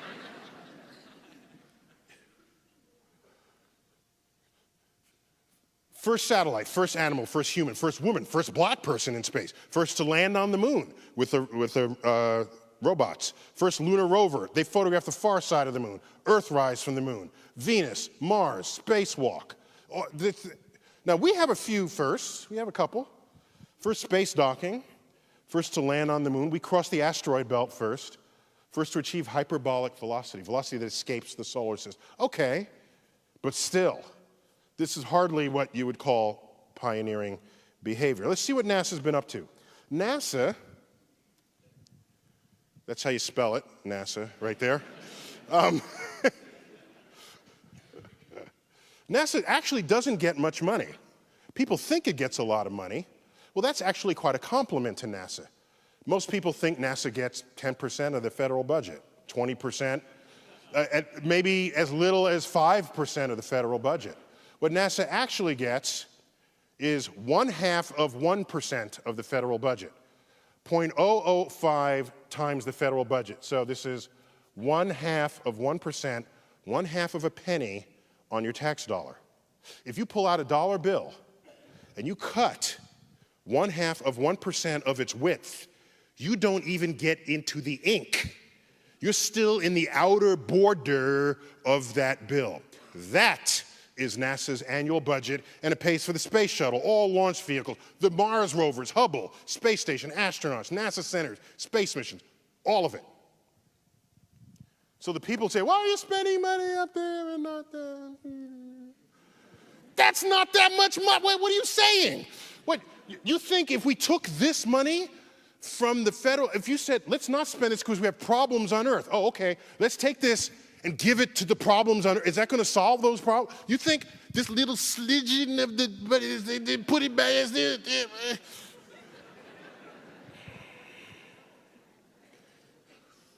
Let me keep going here. We somehow believe that we were leaders and visionaries in space. Here's an interesting quote. I'm not that interested in space. I wonder who said that. Oh. John Kennedy to James Webb in 1962. That's who said that. How about this quote? It's Kennedy again. This is, whether we like it or not, a race. Everything we do ought to be tied to getting to the moon. So it had nothing to do with we're explorers, we're visionaries, where's our DNA, we're American. It's like, no, we're at war. Russia is beating us in every measurable way. So I'm angry. I'm angry. So I have to calm down and then sort of take a cleansing breath and bring to you the cosmic perspective. Now, okay. So now the cosmic perspective is not always make you feel big. Most of the time, it makes you feel little. So I'm just warning you before you start applauding. Okay. Now that dude up there, he might applaud no matter what. Okay. Who was happy to learn how stupid we are about the universe. My favorite planet, Saturn, viewed from the front. But let's go behind it and view it with one of our satellites, and you'll view Saturn eclipsing the sun. One of the most stunning images ever to come out of the NASA portfolio. The sun is behind Saturn in this image. And the sunlight is illuminating the outer rim of the upper clouds of the ball, and you see the ring system illuminated from behind Saturn. Now, we're looking towards the inner solar system because the sun is behind Saturn. Saturn's far away. Saturn is 10 times farther from the sun than Earth is. So let's zoom in a bit. I see something there. Wait, what's that? Oh, there's a little speck. Oh, that's Earth, by the way. Sorry, I meant to tell you that. That little speck, that 4-pixel speck, is planet Earth. You want to get a feeling for that, go listen to Carl Sagan recite his own words about a pale blue dot, where on that speck is everyone you've ever known, all wars that have been fought over temporary demarcations in soil that exists on that speck. How full of ourselves we are when viewed only from Earth. Other ways to view this, let me give you an updated tree of life. That's an updated tree of life done in a circular pattern. The beginning of time is in the center, and time extends outward. There's 3,000 species, names of 3,000 species written on the outer rim, but that's only like 1/10 of 1% of the known species. So these are just sort of representative species there. And you see the continuous branching, and each branch contains a major sort of commonality of DNA, but in the end, everything comes back because we're all connected. So you say, well, where are we? Oh, okay, we must be up in the animals part, because we're not fungi, and we're not plants, I'm pretty sure of that. So let's zoom into that. Oh, so you are there. Oh, there we are. There we are. Oh, no, I got to get closer. Wait, got to get even closer. Oh, yep, let me get a little even closer. There we go, Homo sapiens. There we go, all pixelated out. There we go. There we go. By the way, seeing trees of life written this way tell us with great strength that it's not we who dominate the Earth, we're sort of participants in an unfolding of the Earth with all the other life forms. And more on that in a moment. I want to offer you, in this denouement of my presentation, just a sense of where we are in the universe. And the only way I can do that is to get you familiar with numbers and their size. So here's the number 1 written 3 ways, needs no introduction. If you're unfamiliar with scientific notation, the 0, that's sort of the exponent there, tells you how many places to the right the decimal has moved to the right of the 1. And it hasn't moved at all, so it's 0, right? A familiar number. Let's go up by a factor of 1,000. The decimals moved 3 places. You got 10 to the 3rd, 1,000, metric prefix kilo. I note here and now that drug dealers were metric long before Americans were, okay? Kilos, it was like, first time I ever heard the word kilo were drug busts. I say, wow, they're metric. That's cool. That's all I thought. I was a nerd kid, so that was an okay thought. It wasn't 50 pounds of cocaine. No, they're measuring it in metric. Go up by another factor of 1,000, you get 1,000,000, one with 6 zeros. Remember when computer strength was measured in megabytes and mega? There are 8 million people living in New York. 8 of these are my neighbors in New York. Go Go up by another factor of 1,000, you get to 1 billion. Carl Sagan's favorite number. In fact, if you bring your chin out and say the word billion, it sounds beautiful. We'll all do it together on 3. Ready? First, stick your chin out.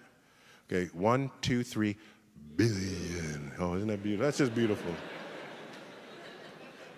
That's just beautiful. That's a beautiful thing.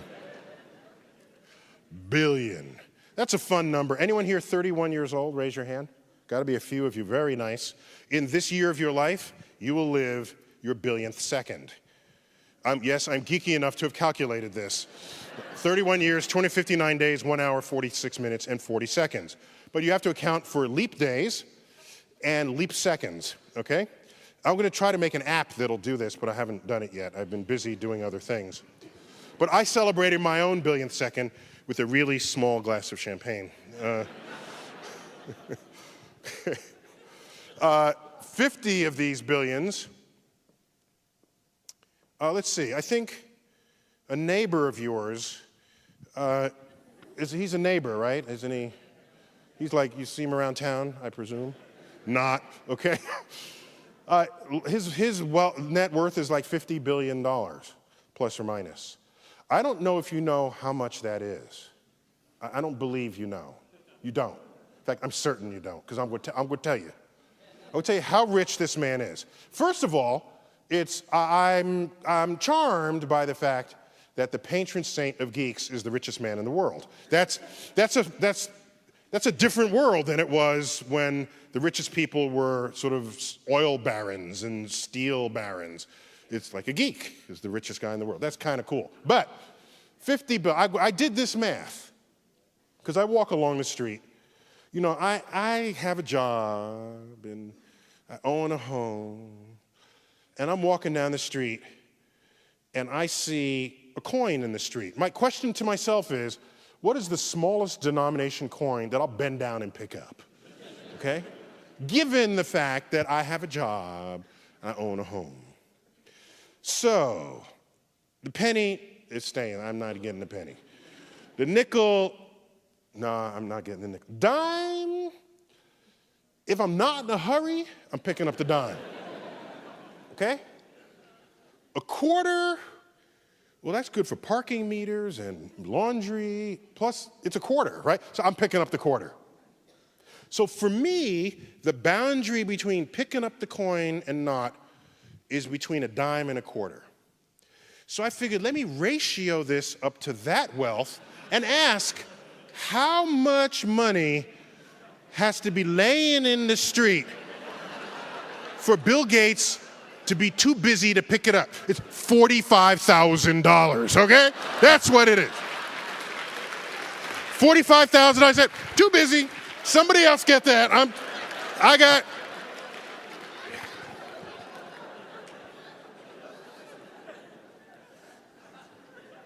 That's how rich the man is, in case you didn't know. Let's go to 100 billion. I've seen this number before. Where have I seen it? McDonald's. Actually, they had like a Y2K problem with their accounting. They didn't have a third spot. So they went to 99. Then after that, they just said, after Carl Sagan visited them, what do they now say? Billions and billions, of course. But I remember when they had 100 billion, if you lay those hamburgers end to end, you can do this. Start right here in Seattle. Go right across the Pacific Ocean. Float them on a little plate.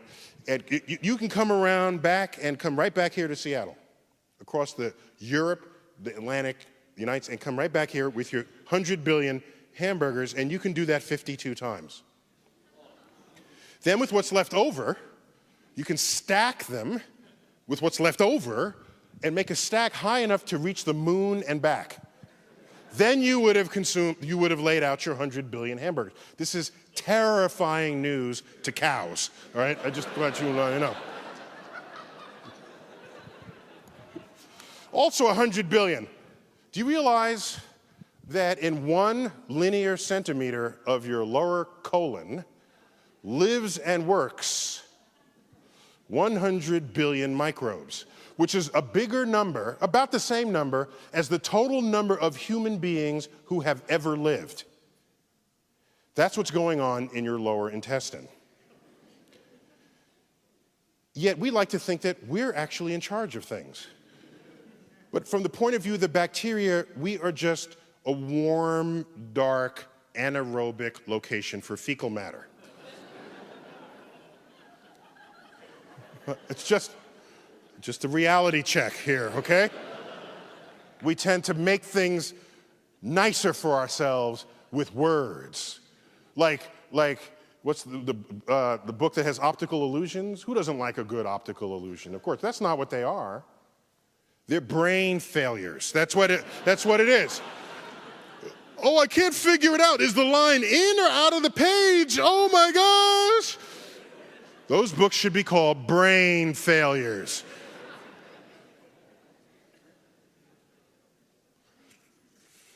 A few more, and then we got a trillion. By the way, can you count to a trillion? Where's my 31-year-old? Yeah, so if you counted one number per second since birth, you'd just be getting to a billion about now. So if you wanted to get to a trillion, which is 1,000 times bigger than a billion, how many years would that take you? 31,000 years, right? Simple math. It takes 31 years to count to a billion, 31,000 to count to a trillion, so definitely don't try that at home. A trillion seconds ago, somebody painted those on a cave in Lascaux, France. False. Have you ever heard the joke? It's like a really stupid, self-deprecating joke. They say, you know, the French, they don't even have a word for entrepreneur. You know?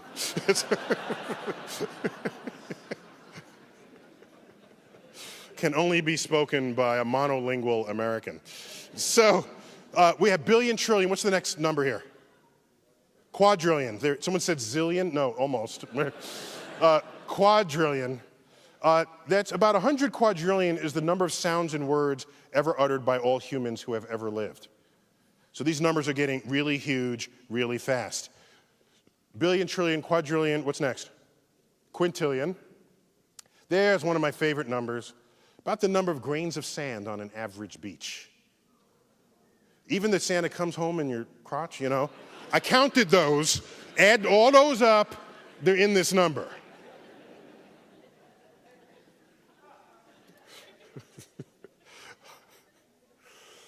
Million, billion, quadrillion, quintillion, sextillion, a 1 with 21 zeros. Of what possible significance can this number have? That is the estimated number of stars in the universe. Stars in the universe.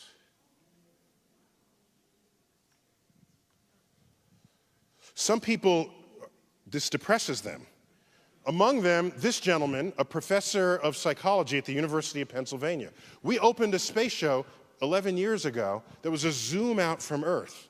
And Earth shrunk down, and the solar system shrunk down, and it just became one of the stars in the background field. Then our whole galaxy shrunk down, and it was just one of countless other galaxies in the universe. He saw that space show. I am assistant professor of social cultural psychology, University of Pennsylvania. I want to conduct a research project in collaboration with the planetarium. My research focuses on the psychological experiences associated with feelings of insignificance. I'm thinking, damn, bummer of a job. What? What's he like when he comes home? Honey, I'm home. How was work today? Miserable. You know, how does that work? How do you even do this? I recently saw the space show at the planetarium, and needless to say, it was the most dramatic elicitor of feelings of smallness and insignificance that I have yet encountered. He wanted to conduct a survey. I'd be grateful if we can conduct a simple questionnaire survey at the planetarium. They want to interview people going in and then coming out of the space show. I submit to you that if you go in feeling large and come out feeling small, it meant you went in with an ego unjustifiably high to begin with.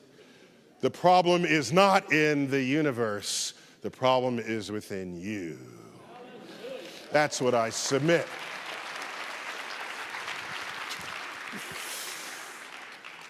Let's take a look at something real quick. Cosmic abundances of the elements, ranking them top to bottom, most abundant to least. Number 1 in the universe, hydrogen. Cool. Number 2, helium. Very nice. Number 3, oxygen. 4, carbon.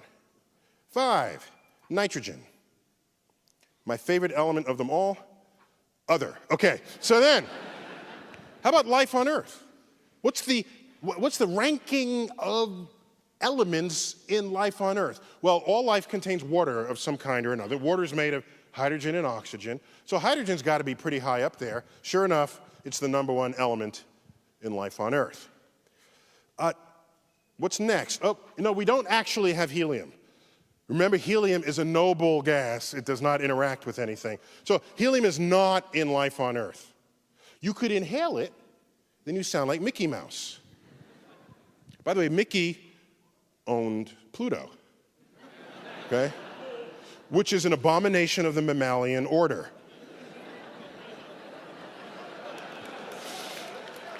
Dogs eat mice, okay? So I had to get to the bottom of that. I called up Disney. I said, how is it that a mouse owns a dog? What goes on there? And he said, okay, if you are a creature in the Disney pantheon and you don't wear clothes, you can be owned by others who do. Pluto is butt naked and walks on all fours and does not speak, whereas Goofy, also a dog, wears clothes, walks bipedally, speaks, owns a home, pays rent. That's the difference, okay? I know you were burning to know this. Okay, next most abundant ingredient, life on Earth, oxygen. Next, carbon, in order. Next, nitrogen. And together, class? Other. We are 1 for 1 the same ingredients that appear in the universe. If we were made of like an isotope of bismuth, you might say, hey, we're different. We got something different going on down here. Excuse me, we are the same as the universe. And these elements are forged in the centers of stars. This is actually an image of the center of the galaxy, but there's stars within here that forge those elements, explode from what we call supernova explosions, scattering their enriched guts across the galaxy, enabling freshly born star systems to contain the basic ingredients of life itself. And this is going on in every single galaxy across the universe. If we can dim the lights for the last 2 images. This is our nearest large galaxy called the Andromeda Galaxy. It happens to be among the stars of the constellation Andromeda. That fuzzy spiral contains 400 billion stars.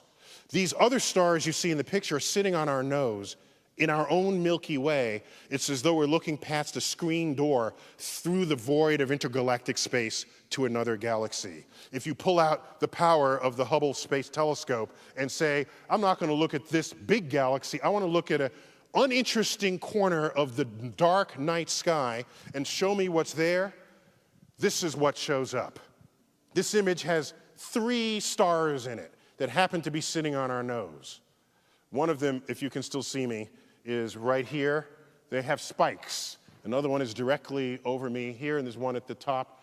Every other smudge, every other shape in this image is an entire galaxy, from nearby to the distant universe. Every single splotch on this image. This is the Hubble Ultra Deep Field. That's what it's called. And you sit here and gaze upon it and recognize that every smudge is like our own Milky Way, containing hundreds of billions of stars, some of which are forging these heavy elements that comprise life, exploding, scattering themselves into their own galaxies. And it is this knowledge that we have of the universe, and our knowledge that we have of chemistry, and our knowledge that we have of biology that allows us to derive the conclusion that no, we are not apart and separate from this universe. We are one with it. I can say one better than that. Not only are we one with it, because these elements are forged in the universe and they become part of life as we know it. It's not simply the fact that we are in the universe, but, ladies and gentlemen, the universe is in us. And I know of no more profound understanding or revelation that modern science can deliver but that. And for me, that makes me feel large, not small. Thank you all for this evening.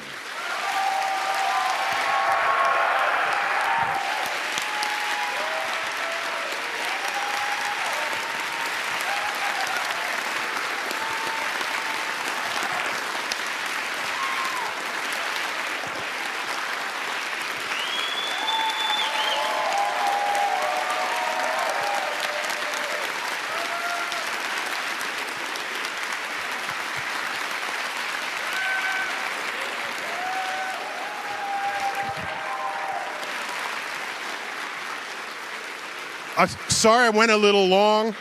Because I wanted to make sure we have time for Q&A. And I was looking at the clock. We actually have a little bit of time. I'm actually flying out tonight back to New York.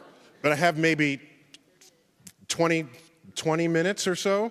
I think that's enough to get some good sort of Q&A action here. Because there's one huge aisle. I mean, there is no aisle in the middle. There's one huge row. If you just raise your hand, I will call on you, and I'll list this room has awesome acoustics. If no one else can hear it, I'll just repeat your question. And we'll be folding in questions that have been texted to this special text line that was given to you earlier. Ma'am, right here, yes. And I'll repeat the question.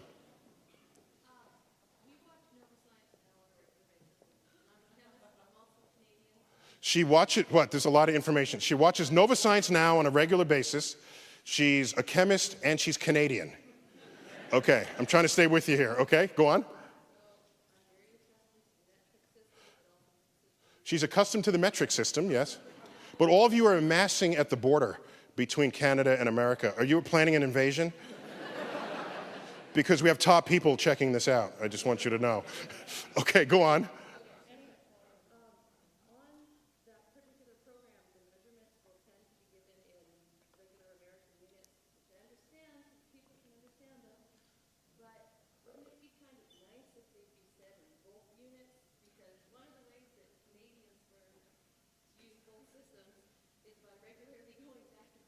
Okay, she's complaining that in my show, Nova Science Now, that we give American units often, and she's Canadian, and she wants metric units.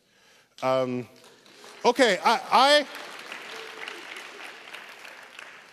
I will take that under advisement.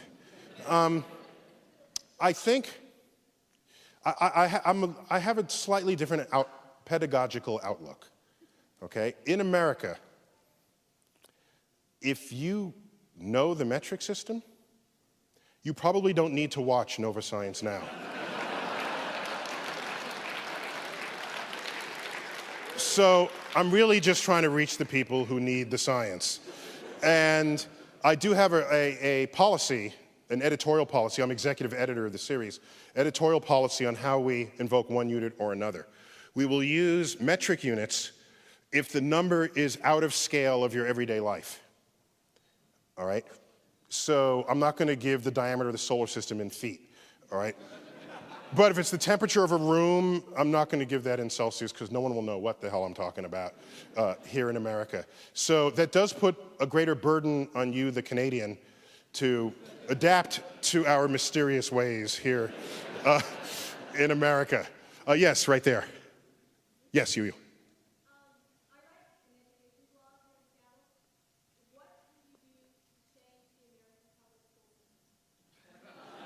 Okay, she writes an education blog here in Seattle and wants to know what I would do to change the public school system. So I'm sad about a couple of things. When I look back on my life, and I've done this experiment, we'll do it here live. I ask of myself, in my life, How many singularly influential teachers have I had out of the 100 or so that I've had since kindergarten, right up through college and graduate school? Maybe 200 teachers. How many? And it's maybe 3. And then I thought, am I unusual in this regard? So I started asking around. And I've come to find that nobody has more than 5. Nobody. Typically it's 3, maybe 4. And just a quick show of hands, in your life, how many teachers sort of were singularly impactful on your life? So how many? 5 here, 2, 5, 3, 3. Who's got 8? Who got 8? Oh, it's the guy who was, no. No, did you grow up in America? Yes. Did you attend public schools? Yes. What city did you grow up in? Evanston, Illinois. Oh, Evanston, Illinois. Interesting. Okay, so clearly with the number 8, he's an outlier from the general statistics that we've come up with here. So what I would do is the first appearance of the cloning machine, I will stick those teachers in that machine. They will then become the entire teacher supply of the nation, and that would transform the K through 12 educational system. Now, I'd say that only half jokingly, but why is it that out of 100 teachers, 1 or 2 of them actually made a difference in our lives? I bet those are the teachers I bet for none of those teachers are you saying, boy, that teacher gave a great exam. That's why boy, that homework was awesome. This is what you're saying about those teachers? No, that's not what you're saying. You're saying that they had an energy, they had enthusiasm for their field, that they made you like what they liked, even if you started the class not caring anything about that subject. That's the power that those teachers have. And there's not enough of that in the academic system. And I lose sleep at nights wondering how we can boost the number of those teachers. So that's the slightly unrealistic solution that I have to that problem. Yes, right here, yes. Second row. Okay, I've looked at one of your lectures before, and you said that when people get to the limits of their knowledge and they invoke intelligent design, you said those people are no longer useful for you in the lab. If that's what they do, yes. So the question is, he saw one of my talks where I spoke of when the research scientist, so do you carve your way to the edge of what is known, and so there's a boundary there between what's known and what's unknown. Now you want to push that boundary by asking questions of the unknown, and that's how discovery unfolds. And in that lecture, I commented that there are some people in society who will invoke either a deity or what they call intelligent design as an accounting for things that we don't yet understand, on the premise that we will never understand it. And I asserted that those people are not useful in the laboratory. Whatever it is they do in life, the lab is not a place I need them to be. I need the people in the lab to say, there's something I don't understand, I'm going to solve it. That's a different kind of mentality towards the unknown, and those are the people who make discoveries. Okay. So,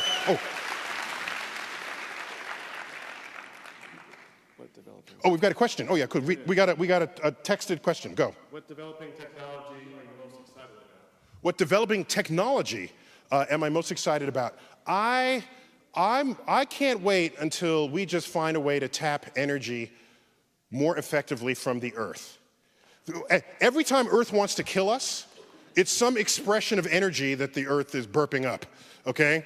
If it's not a volcano, a tsunami, a hurricane, a tornado, a landslide, this is all energy getting expressed that we're running from. And what I want to do is run towards it with technologies and say, I'm tapping that energy and driving the power of my cities. And that way, I don't have to pull oil out of the ground. How backwards is that? So that's, okay? Another question. What advice would I give students studying astronomy? To keep looking up. Okay, next. That's called a soundbite. Yes, okay, go on. In order for the USA to stay competitive in science and as a superpower, how much funding for science does NASA and others have to increase? Okay, so the United States also recognizes, in spite of my lamenting NASA's low budget, Congress has voted to increase the budget of other science agencies in America, including the National Science Foundation, National Institutes of Health. This is all a good thing. The difference is, of course, when you're in 8th grade, you're not standing up in class saying, when I grow up, I want to be an NSF researcher. That just doesn't happen. That's just not what kids think. The most exposed science we do is NASA science, and that's what kids see all the way down to the cradle. And so if you raise the budgets of the rest of the sciences and don't do it for NASA, then you are undermining the most powerful inspirational force that we've ever come up with. The very fact that people think NASA's budget is bigger than it is the very statement that its expenditures are extraordinarily effective in their impact. In fact, I wanted to start a movement where all agencies get paid, get a budget equal to what people think they're getting paid, okay? If that were the case, NASA's budget would go up by a factor of 10. One more. Do they classify new exoplanets like they do in Star Trek? No. Next question. Okay. All right. What kind of scheme is used? Okay. It's a really brain-dead scheme. The Star Trek classification scheme for exoplanets, which for them are just planets, is it's much more advanced. It's a letter designation that references whether there's a nitrogen atmosphere, whether there's life, how it orbits. It's a much more nuanced classification scheme than anything we've yet to come up with, in part because our data are not that good. You need really good, refined data to start dividing things up into their categories. We're not there yet. But I would vote for the Star Trek scheme if we ever had good enough data for that. Do you have another question? No, you don't. Okay. So did you finish your question here?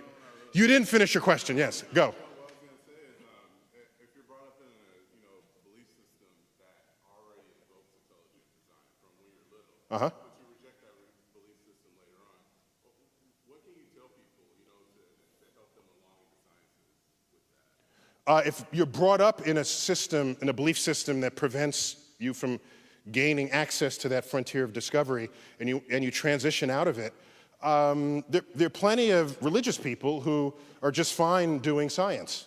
And for them, for example, and among them would be Francis Collins. He's a devout Christian, and he's head of the NIH. I mean, for a while he was head of the Genome Project. His significant political influence on the science portfolio of the nation. For him, the science informs his religion rather than vice versa, okay? And so that's probably the most secure posture to take if you want to continue to participate on the frontier of research. If you start having your religion tell you what science you're going to find, the history of that exercise is one of abject failure. And you might as well just go back home, because it's not going to work. The history of that just demonstrates that it doesn't work. So that's how people do it. They've done it. Balcony, yes, right there, sir. What makes globular clusters stable? Woo.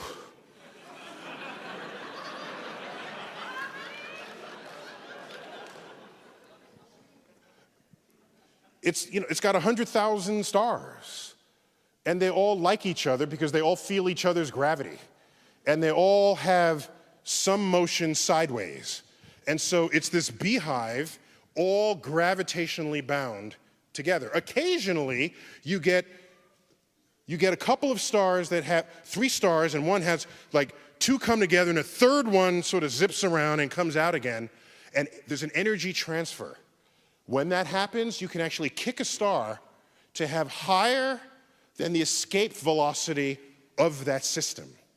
And so a globular cluster will slowly evaporate into the galaxy, very slowly. They're actually quite tightly bound, but when this happens, you can do models of this, and you just see stars interact in a cosmic ballet choreographed by the forces of gravity. And when that unfolds, you see a star get kicked out. In fact, most stars in our galaxy, all models show, were born in a cluster, and the action of nearby stars in a kind of a fly-by looting tends to disrupt these clusters over time. Globular clusters spend most of their time outside of the disk, and so they're not sort of harassed as often by the gravitational field of gas clouds and other stars. So globular clusters just fine. Gravity keeps it nice and tight, and they're beautiful to look at in a telescope. In the center, is there not move towards singularity, all the mass? Oh, in the center of a, by the way, a globular cluster through a telescope and through a photograph, it looks pretty dense, but the average distance between stars remains huge. It's not so dense that you're going to get some kind of a black hole in the center. It's not like the center of the galaxy, for example, where there's a lot of very dense action going on. Globular clusters, most pathways through it won't even ever hit a star. It's mostly empty space. Yes, more. How did you pick your major? How did I pick my major? Okay, so I went alphabetically, and I got to astronomy first, and there was. No, I picked my major when I was 9 years old in a family visit to my backyard planetarium, the Hayden Planetarium in New York City. I'm in there as a kid, I sit down, they dim the lights, the stars come out, and I say, oh, that's a nice hoax, because there were countless thousands of stars on that dome, and I knew that wasn't right because I'd seen the sky from the Bronx. There were 12 stars in the night sky, so this couldn't be right. It just couldn't be right. But I said, but I'll let them go with it, I'll just allow this.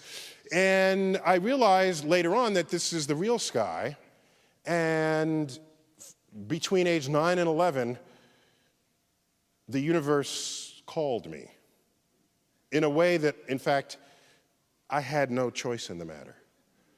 I am being pulled along by cosmic forces beyond my understanding. So I've been thinking about the universe since age 9. Any 9-year-olds in the audience? There were a couple. I said, there you go, 9-year-old right there. That's a high five in the air. There you go. A couple, he said only one more, but why don't I take 2 and then answer them in half the time? How about that? That should add up. Yes, ma'am. Wait, oh! She said, I'm such a huge fan of yours and the planetarium, but, okay. Okay, she just changed her sign here. Oh. She said, I seemed light on my feet. Am I a dancer? At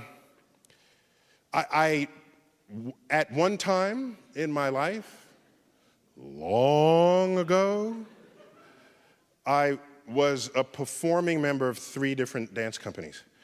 And they were like college troupes, not like Bolshoi or something. It was, but they were, we had hard workouts. And if I ever give a talk in a performance space, I take off my shoes because how could you not? It's not a lecture hall. So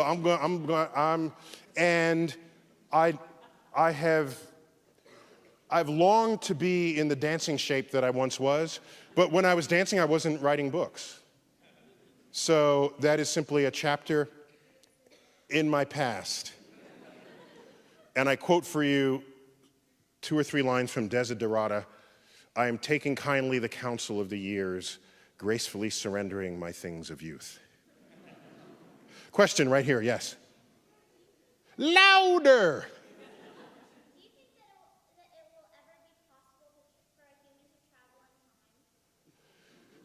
a human to travel in time? Did you guys get that in the upper corner there? Yeah. Awesome acoustics. I don't even need the microphone. Well, in some ways, we're traveling in time now. We just happen to be prisoners of the present in the eternal transition from the past to the future.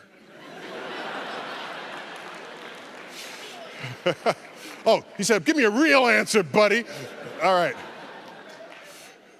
if this were New York, that would have come out much more threatening than it actually did. It was like, can you give me a real answer? It's like, that was like a, that's like a wimp threat, okay? So, all right, a real answer. If you travel fast enough, you can actually leap forwards in time. Relativity specifies that you travel a good fraction of the speed of light, time will tick more slowly for you than all your loved ones back on Earth.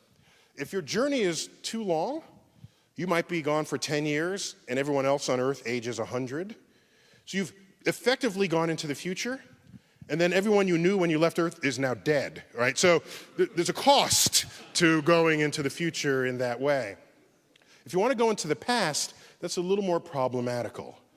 Because if you go into the past and find a way to prevent your parents from meeting, then you would have never been born to then go into the past to prevent your parents from meeting. Her head is exploding now, I think. No. There are some suggestions about how to go into the past, but you go on a trajectory, a space-time trajectory that does not intersect back with yourself. So you can't really interfere with your own past. And so that requires huge energy to execute. And it went, well, we're still pulling oil out of the ground, so there's no energy anywhere close to acquiring. So the simplest way is to go forward in time by traveling very fast. How fast? A lot faster than any piece of hardware we've ever made. So the answer is no right now. It's not technologically realistic to time travel. So that's reserved for science fiction at this point, such as Doctor Who's TARDIS or anything else, okay? Whoa, is it what, was that the two, or is that the one? How about one? Who's got the best question here? We'll go. Who's got, wait, we got what? She's about ready to bust the gasket here. Okay, so ma'am, this is the last question of the evening. So I don't want to put pressure on you or anything, but this will be how this evening is remembered, okay? Okay, go. Will you sign my undergraduate astronomy textbook? Oh, that's not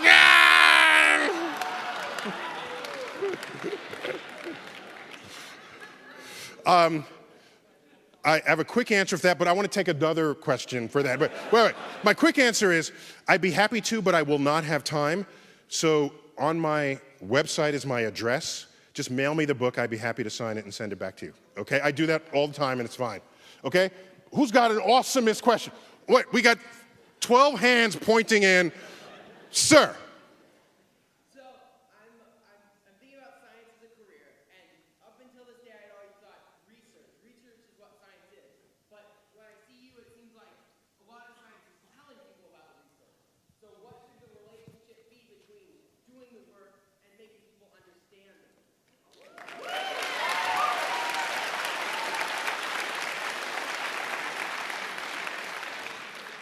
I will end on that question. So,